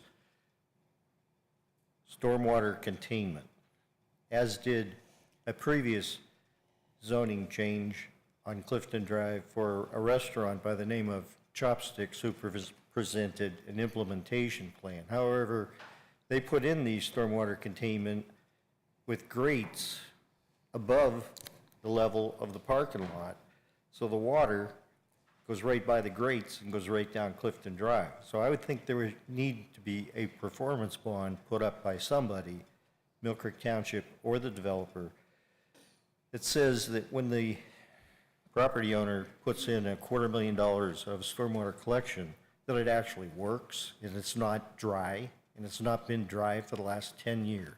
Thank you. Thank you. I apologize. I didn't know that there were still people coming to speak. Thank you. My name is Heidi Bender. My grandmother built 817 Linden. Rosemary Smith was her name. Longtime Mill Creek resident. She was the banquet and dining room manager of the Coqua Club for 40 years. And she built 817 Linden in 1977. And since that time, it has served in our family as a gathering place and a place to live for numerous family members, including my great-grandmother, including my aunt, cousins, and now little Scarlet Rose that you met, named after Rosemary. And it's been a very safe and secure place for our family. For a long time, I protected the estate. It was in an estate, and I protected the estate. And now my sister has purchased the property for her family. And my primary concern here today is the safety and security of the 3 children who live on 817 and all of the children who live in the area of 817. The first comment we heard was, we're putting that entrance and exit on Linden for safety reasons. The safety of who? Increasing traffic, 50 cars up and down, additional cars up and down Linden doesn't protect the safety of the residents of Linden. The next thing I want to point out is, we have this nice plan here, we have these white spaces. But these white spaces are homes where children live. This is a road 7 feet from where children, this is a road 7 feet where children, from where they play, they have their swing sets, they have their pools, where elderly people sit and have their coffee in the mornings. I believe they said there wasn't going to be a 6-foot fence there. A fence, that's great. There's, 6-foot people can look over the fence. It's a road. I mean, cars are going to be going up and down it. And then on the other side, the lucky 2 on 817 and the other side have another potential road here. And I don't see how. I believe that was a walkway. Well, it was originally a road. And then if there needs to be 2 points of egress, my concern is it again could be turned into a road. And it makes absolutely no sense not to have at least the primary exit off of Westlake, as many, many businesses on Westlake, 12th, 26th, and 38th already do. They have their entrances and exits. So I honestly, I don't believe a lot of what has been said about the development. If you care about the property and you've owned it since November, why hasn't anything been done to the property? Why hasn't it been cleaned up, maintained? If you care about the community and you care about the environment, why not maintain it in the meantime? You're only going to maintain it when? What is the point that you start taking care of it? Are you going to continue after you do start? I don't see where this road goes away. That road is always going to be there. It's always going to be in these people's backyards. And I ask you, would you want a road in your backyard? I wouldn't want a road in my backyard, I can tell you that. And you know what it's going to do to the property value of those houses. It's not going to increase it. But Thank you. Is, I'll just close out by saying this, the safety and security of this little girl, where they wanted to originally put a road right there.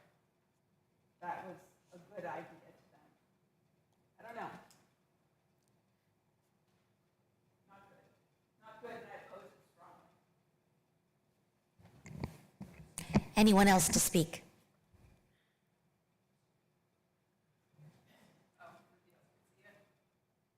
The orange Mhm. flags to go where the road is going to be and where the supposed walkway is going to be. Thank you. Through the yard.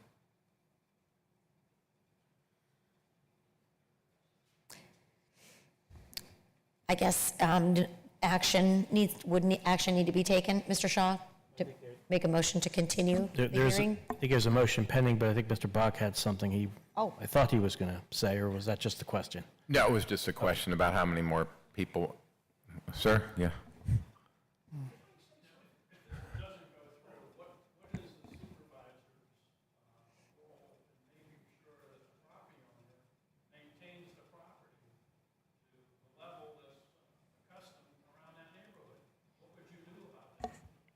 We do have a code enforcement department that would be able to go and take a look at the property and then let the homeowner know what property maintenance may not be taken care of. I have not received any calls on that. No, not me.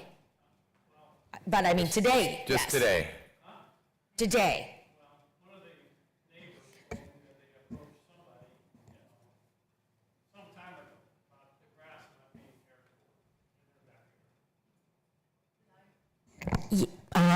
Sorry.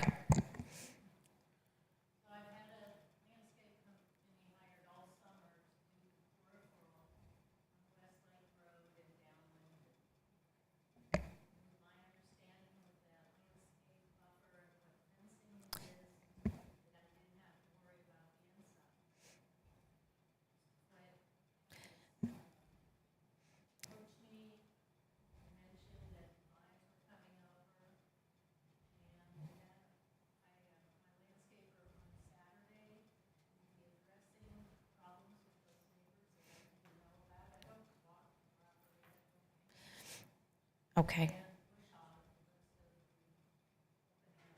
For those at home, it was just explained that the property owner had a landscaper do the peripheral area and was not aware that the inside needed to be done. And she did not realize it had become a nuisance for the residents. And she did mention that she would take care of that moving forward. Yes. Did you want to speak? We need a microphone. That way I don't have to repeat it. Oh, and the people at home, they get mad. I'm a little confused about this entry on the Linden. That entry on the Linden has been there all my life. The Aviation Club was there. The restaurant afterwards, what was the name, Cappuccino, that was there. Those restaurants operated 6 days a week. The AC was for lunch and dinner. It certainly carried a hell of a lot more traffic than we're talking about here.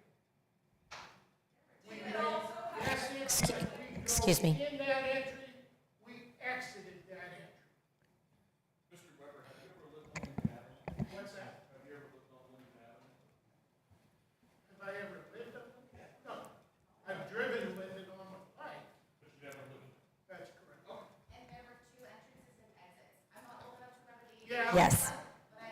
And there, Off of Westlake Road. I think that this might be more constructive in a mediation conversation. Yes, that did exist. I used to take Linden in and out. Folks, excuse me, please. One at a time, and if you need to speak, please come up to the Yes. microphone. We're I not think going to that- get into a Yeah, battle we're here. not going to get into a back and forth here.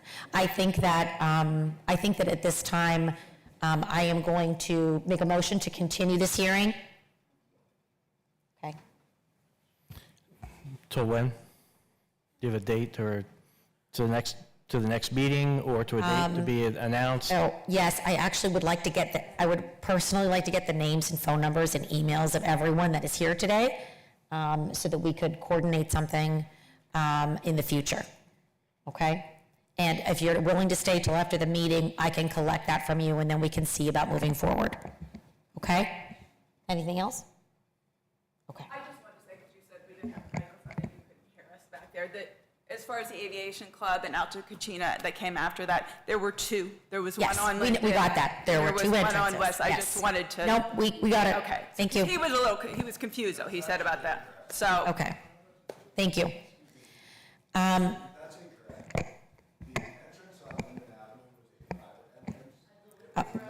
I used it both, I used to use it in and out. Yeah, okay. So we're gonna move on now, until we get to meet in a separate setting here.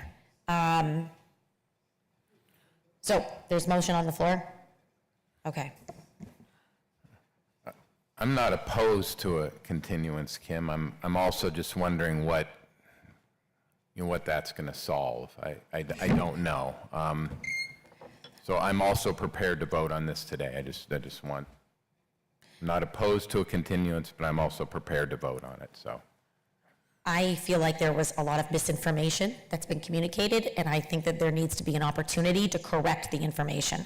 I don't think that we have, I don't think everyone in the room or outside of this room that was not able to make it today has all of the information that they need in order to make an informed decision. I personally would slow it down, put it on hold, and wait for parties to come together in a reasonable manner to clarify questions that are still being brought up and shouted from the audience. I am not comfortable at this time making any decision. Mrs. Claire, are you saying a 1-month time period or just indefinite for now? I think 1 month would be a great time to revisit. Okay. So that's the motion. That's the motion, 1 month continuance. Okay, I will second that. Okay, all right, I have made a motion, it was seconded by Mr. Olet. Mr. Olet, how do you vote? Yes. Mr. Buck, how do you vote? Yes. I vote yes, motion carries to continue for 1 month. Okay, Ms. Chairwoman? Yes. Could I, and just since we've all been here for almost 2 hours, could I request a recess for a couple minutes before we continue with the agenda?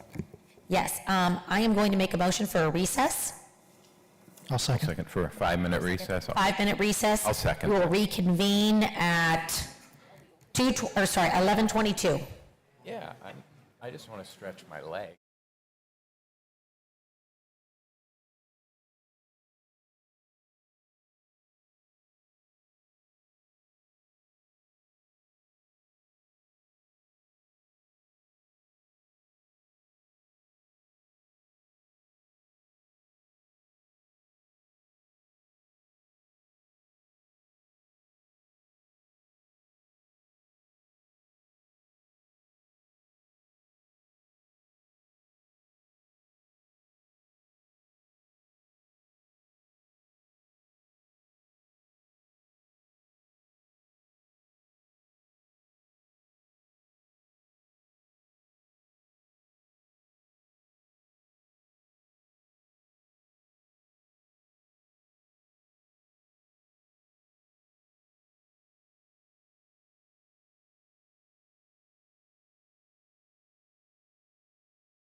Is now back in session.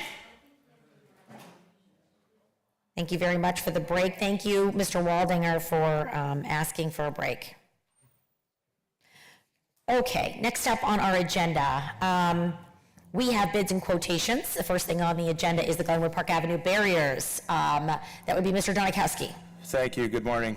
The Streets Department is seeking approval to purchase 600 linear feet of 52-inch tall Jersey-style barriers for the Glenwood Park Ave one-way project. These barriers are used but in good condition and will be installed by township forces to safely convey traffic. These barriers will be purchased from B&K Enterprises for a per-foot price of $22.50. Total cost is $13,500. Funds for this will be taken from the plow truck reserve line of the Streets Department capital budget, leaving a balance of $7,716.28, and I recommend the purchase of these barriers. Thank you very much. Any questions for Mr. Donikowski? Do I have a motion to approve? So moved. I'll second. Motion was made by Mr. Olet, seconded by Mr. Bach. Any discussion? Mr. Olet, how do you vote? Yes. Mr. Bach, how do you vote? Yes. I vote yes. Motion carries. Next up is a vehicle auction. Mr. Donikowski. The township currently has several vehicles and items that have reached the end of their useful life and no longer serve a purpose for us. I'm seeking approval to advertise these vehicles for sale through ECADO to see if any local municipalities have a use for them.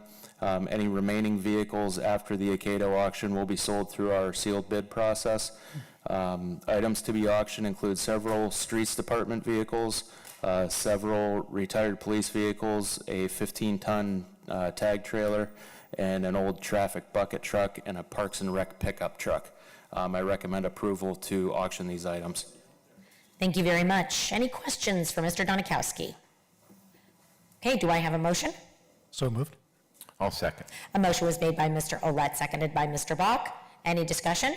Mr. Olet, how do you vote? Yes. Mr. Bach, how do you vote? Yes. I vote yes. Motion carries. And finally, a strategic plan for the Mill Creek Fire Department. To speak on this, Mr. Olet. Thank you. This is from Fire Chief Michael Cliff.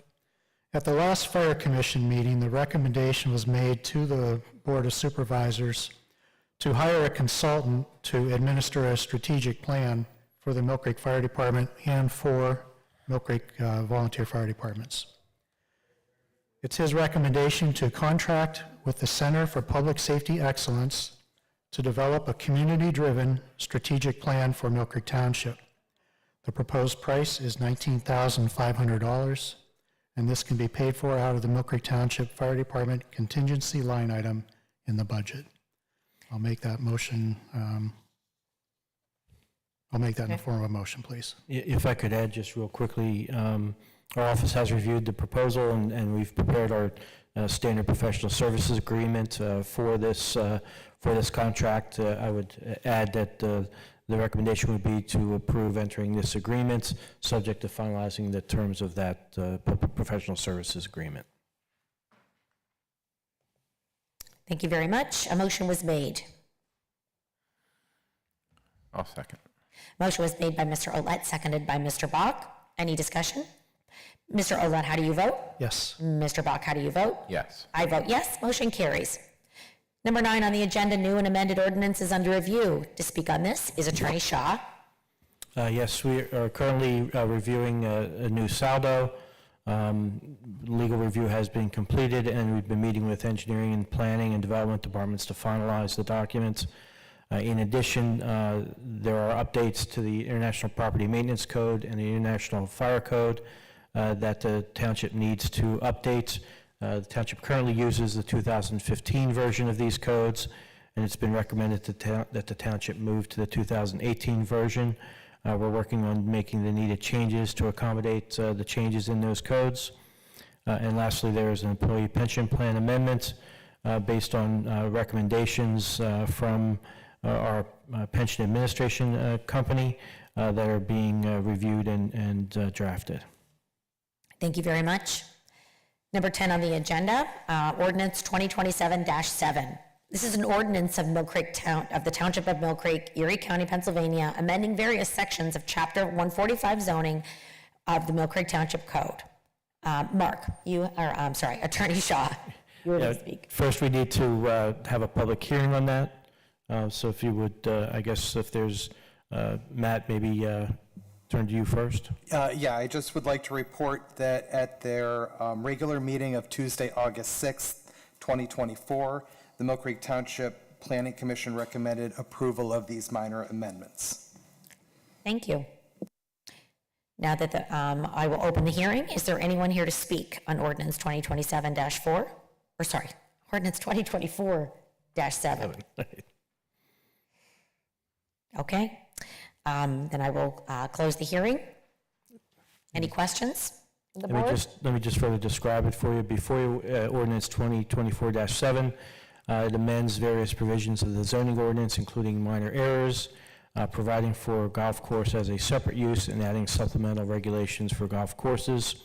As Matt indicated, the Planning Commission held public meetings advertised according to law and accepted comments from the public, considered those comments, considered the amendments, and at their August 6, 2024 meeting, approved or recommended approval of these amendments. So the recommendation from the Planning Department would be to adopt ordinance 2024-7, amending the zoning ordinance. Thank you. Do I have a motion to approve? So moved. I'll second. A motion was made by Mr. Bach, seconded by Mr. Olet. Mr. Bach, how do you vote? Yes. Mr. Olet, how do you vote? Yes. Motion, I vote yes, motion carries. Resolution 2024-R-30, a resolution pursuant to the 2015 R20 and the Municipal Records Manual to approve the proposed disposition of certain township records. Mr. Shaw. Yes, before you is a resolution to approve the disposal of certain municipal records maintained by the police department that are reaching the end of their retention period under the Municipal Records Manual. The records to be disposed of include MVR BWC footage that includes test recordings between July 5 of 2024 through July 18th of 2024, traffic stops between June 5th of 24 through June 18th of 24, incident only in special circumstances between 9/4/22 through 9/17 of 22, and case report, arrest report, SSR, unknown type reports between 9/4 of 04 through 9/17 of 04. Recommendation is to approve the disposal of these records. Thank you very much. I'll make a motion to approve the disposal of records. I'll second. I made the motion. It was seconded by Mr. Olet. Mr. Olet, how do you vote? Yes. Mr. Bach, how do you vote? Yes. I vote yes. Motion carries. 12 on the agenda, Resolution 2024-R-31, a resolution to approve the financial statements and independent auditor's report of the Erie Area Council of Governments for the calendar year ending December 31st, 2023. This is something that we do annually here at the township, and an audit was done of Erie County Council of Governments, or COG as we like to know it, and it has been perused by the supervisors. I am going to make a motion to approve the resolution, which approves the auditor's report for COG. I will second. I made a motion, and it was seconded by Mr. Olet. Mr. Olet, how do you vote? Yes. Mr. Bach, how do you vote? Yes. I vote yes. Motion carries.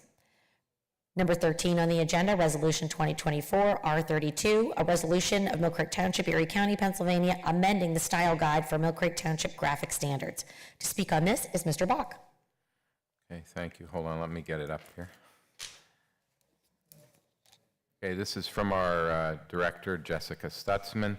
The 2023 style guide needs updated to include the unique designs for the Mill Fair Compost and Recycling Center and guidance on department lockups. There are no costs associated with this update. It is a matter of making these new designs officially recognized by Mill Creek Township, and was an anticipated update with the release of the original guide. She recommends approval of the update to the style guide. I thought there was a logo there, but I don't see it. There is, yeah. Oh, there is one? Mm-hmm. Okay. Well, it's For Mill Fair. very nice. I will make a motion to approve Resolution 2024 R32, which just is a formality to update the style guide at no cost. I will second. A motion was made by Mr. Bach and seconded by Mr. Olet. Mr. Bach, how do you vote? Yes. Mr. Olet, how do you vote? Yes. I vote yes. Motion carries, and I'm sure we'll see it on the website soon. Okay, sidewalk deferral request, 223 West Grandview Boulevard, Leonard and Kathy Kolb, developer. Excuse me, Mr. Did I skip? Yep, I you did, missed. I skipped. Number 14, thank you, settlement and release agreement to Spectrum Northeast LLC, Charter Communications, Inc., and this is going to be addressed by Attorney Shaw. Yes, Spectrum Charter operates the cable system in the township and pays franchise fees to the township pursuant to a franchise agreement. The township conducted an audit of the franchise fee payments made by Spectrum and Charter as part of the renegotiation of the new contract. This covered the period of April 1 of 2019 through March 31 of 2023. It was found that Spectrum Charter underpaid franchise fees for that audit period. Spectrum Charter disputed the claim and arrived at a different number than the township. As a result, the parties have negotiated a settlement in this matter. Spectrum Charter has agreed to pay the township in the amount of $135,000 to settle those past claims on the franchise fees due to the township for the audit period. I would recommend approval of this settlement agreement. Any questions for Attorney Shaw? Okay, do I have a motion to approve? So moved. I'll second. A motion was made by Mr. Olet, seconded by Mr. Bach. Mr. Olet, how do you vote? Yes. Mr. Bach, how do you vote? Yes. I vote yes, motion carries. Now, number 15, sidewalk deferral request, 223 West Grandview Boulevard by Leonard and Kathleen Kolb, developer. And to speak on this is Matt Waldinger. Thank you. Yes, as you mentioned, the developer, Leonard R. and Kathleen A. Kolb, are developing a new single-family dwelling at 203 West Grandview Boulevard. They are asking to defer sidewalks for the new dwelling. At this time, there are no sidewalks in the area, nor are there plans to install sidewalks in that area at this time. So it is our recommendation to approve the request with a condition that the grading plan that shows the location of the deferred sidewalks be submitted prior to issuance of the permit. Great, thank you very much. Any questions for Mr. Waldinger? Okay, I'll ask for a motion to approve. I'll make that motion. And I'll second. A motion was made by Mr. Olet, seconded by Mr. Bach. Mr. Olet, how do you vote? Yes. Mr. Bach, how do you vote? Yes. I vote yes, motion carries. Number 16 is stormwater management operation and maintenance agreement with Waldemere Park, 220 Peninsula Drive, Steve Gorman, developer. To speak on this, we have Matt Waldinger. Yes, thank you. I'm presenting this on behalf of Rob Rodemeyer, Township Engineer. He has reviewed an operations and maintenance agreement for stormwater management at Waldemere Park, 220 Peninsula Drive. It is on the township-approved forms, has been properly signed by the property owner. So at this time, we recommend approval of this agreement. Thank you. Do I have a motion? So moved. And I'll second. A motion was made by Mr. Olet, seconded by Mr. Bach. Mr. Olet, how do you vote? Yes. Mr. Bach, how do you vote? Yes. I vote yes, motion carries. In communications, first up we have Treasurer Communications. Anything from you, Ms. Page? I do not have anything today. Okay, thank you very much. And next up, we have training requests. The first one is from the Community Relations and Sustainability Department. To speak on this is Mr. Bach.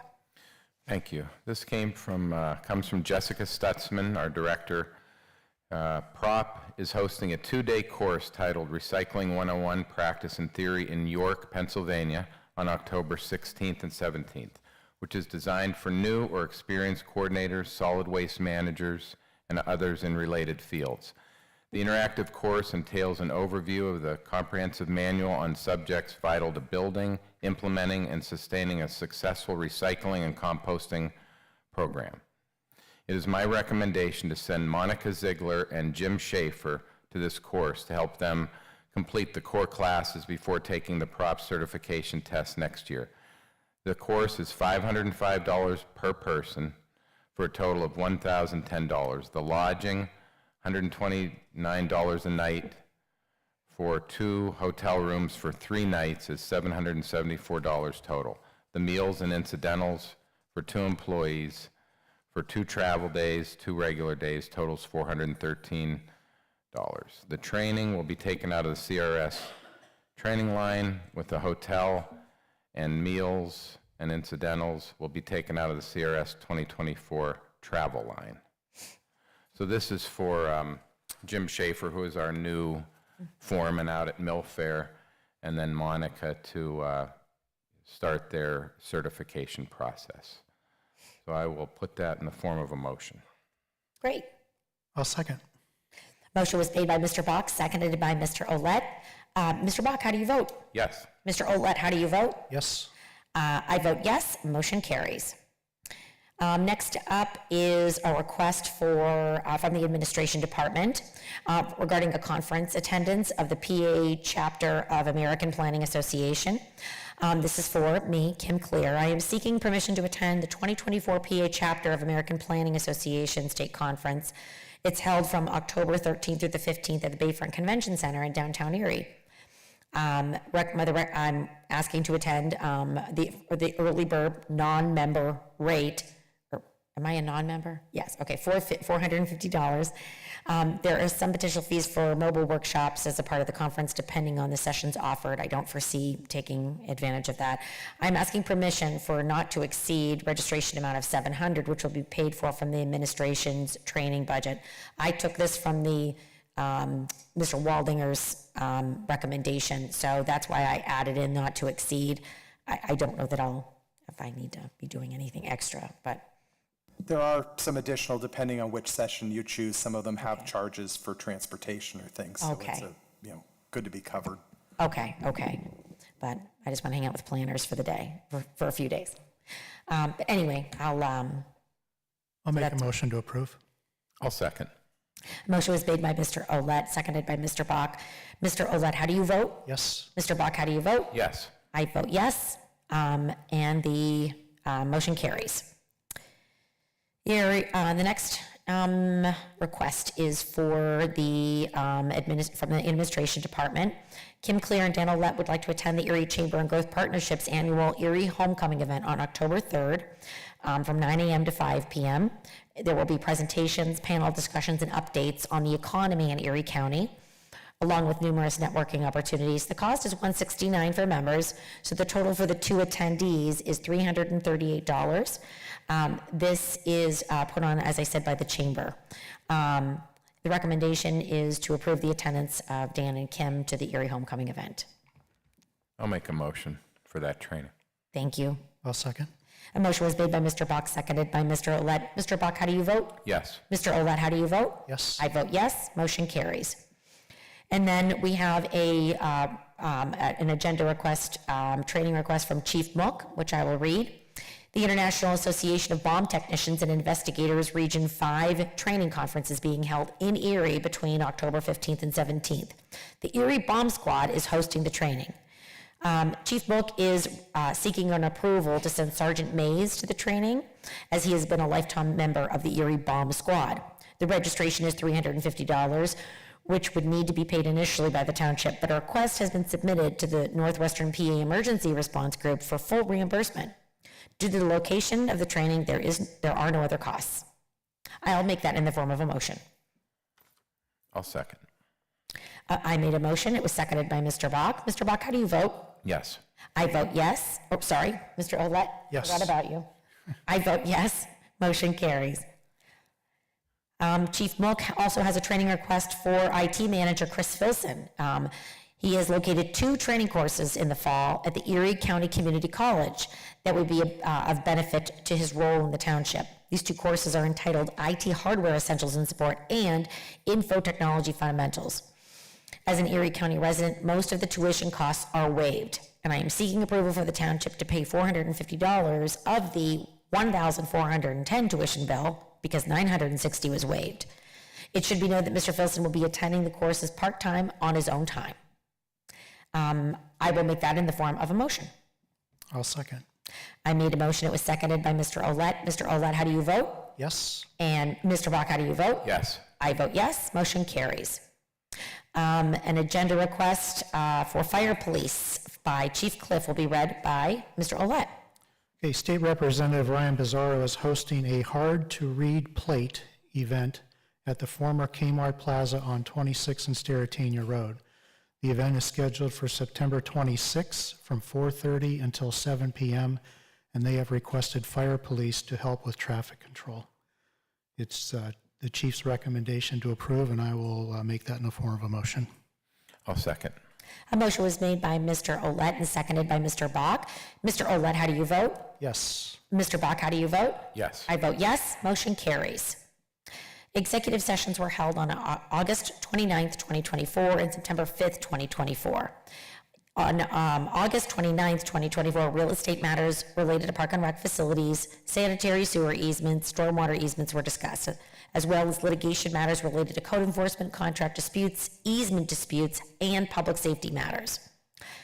On September 5th, 2024, real estate matters related to park and rec facilities, sanitary sewer easements, stormwater easements, litigation matters related to code enforcement matters, state court lawsuit, contract disputes, easement disputes, and public safety matters were discussed. We move to solicitor communications now. Mr. Solicitor, do you have any communications? Nothing further on my end. Thank you. Now we are at citizens to be heard. Number 18 on the agenda. All this stands between you and lunch, I'll hurry. I won't put the timer on, Sue.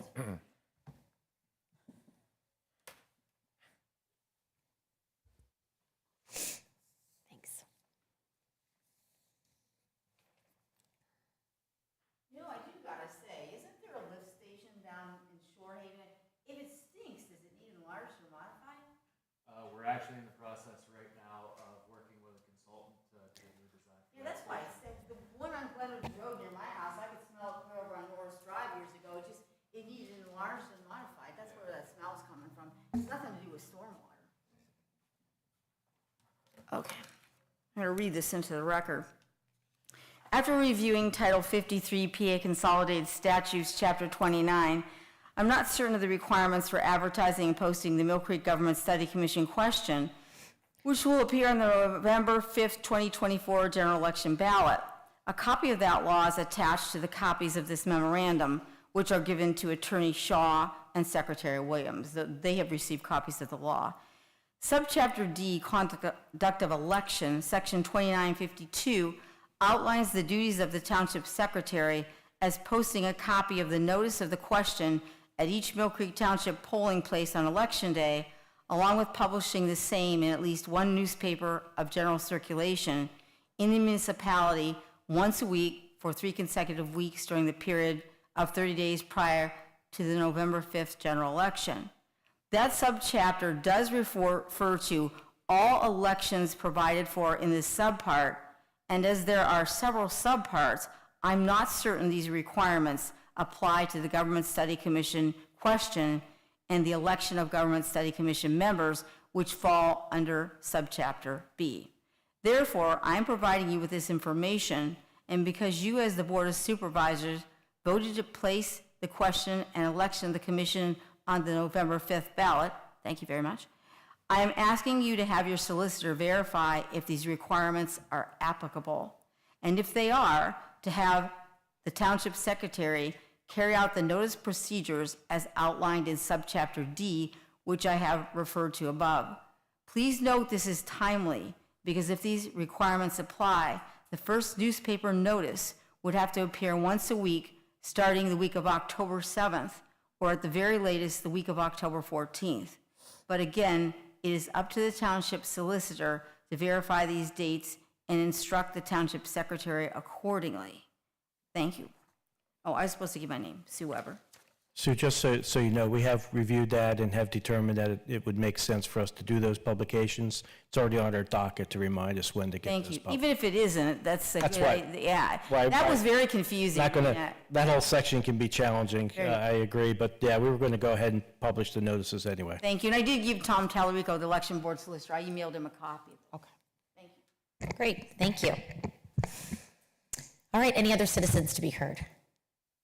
Okay. Can you please come up to the microphone and state your name into the record?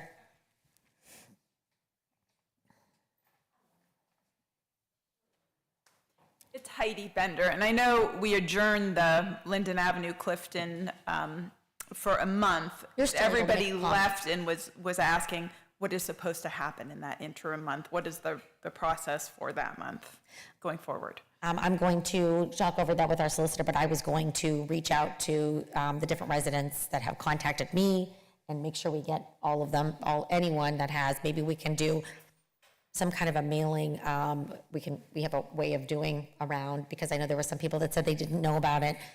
But if we can, get some groups together. Yeah, I think Meeting. we'll reach out to both the developer as well as the residents who indicated they were interested, and any others that may be interested in participating, to try to set up some type of meeting that we can at least make an attempt at trying to address the concerns that folks have.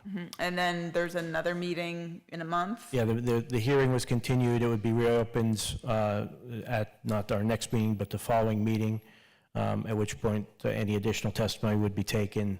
And depending upon how things are resolved, that may dictate what happens at that meeting. Okay, and when is that meeting? October 8th. October 8th? Okay, thank you. Thank you. Sure thing. Okay. Well, do I have a motion to adjourn? So moved. Oh, anyone else? Okay. All right, I have a motion. Oh, do you want to speak, Dennis? Okay, you're done. I've got to eat. Dennis will buy us all lunch if he wants to speak. Just saying, Dennis. Mr. Olet made a motion to adjourn. Do I have a second? Well, okay. Oh my gosh. I'll second. I'm starving. All in favor, say aye. Aye. Okay, motion adjourned at 11:49.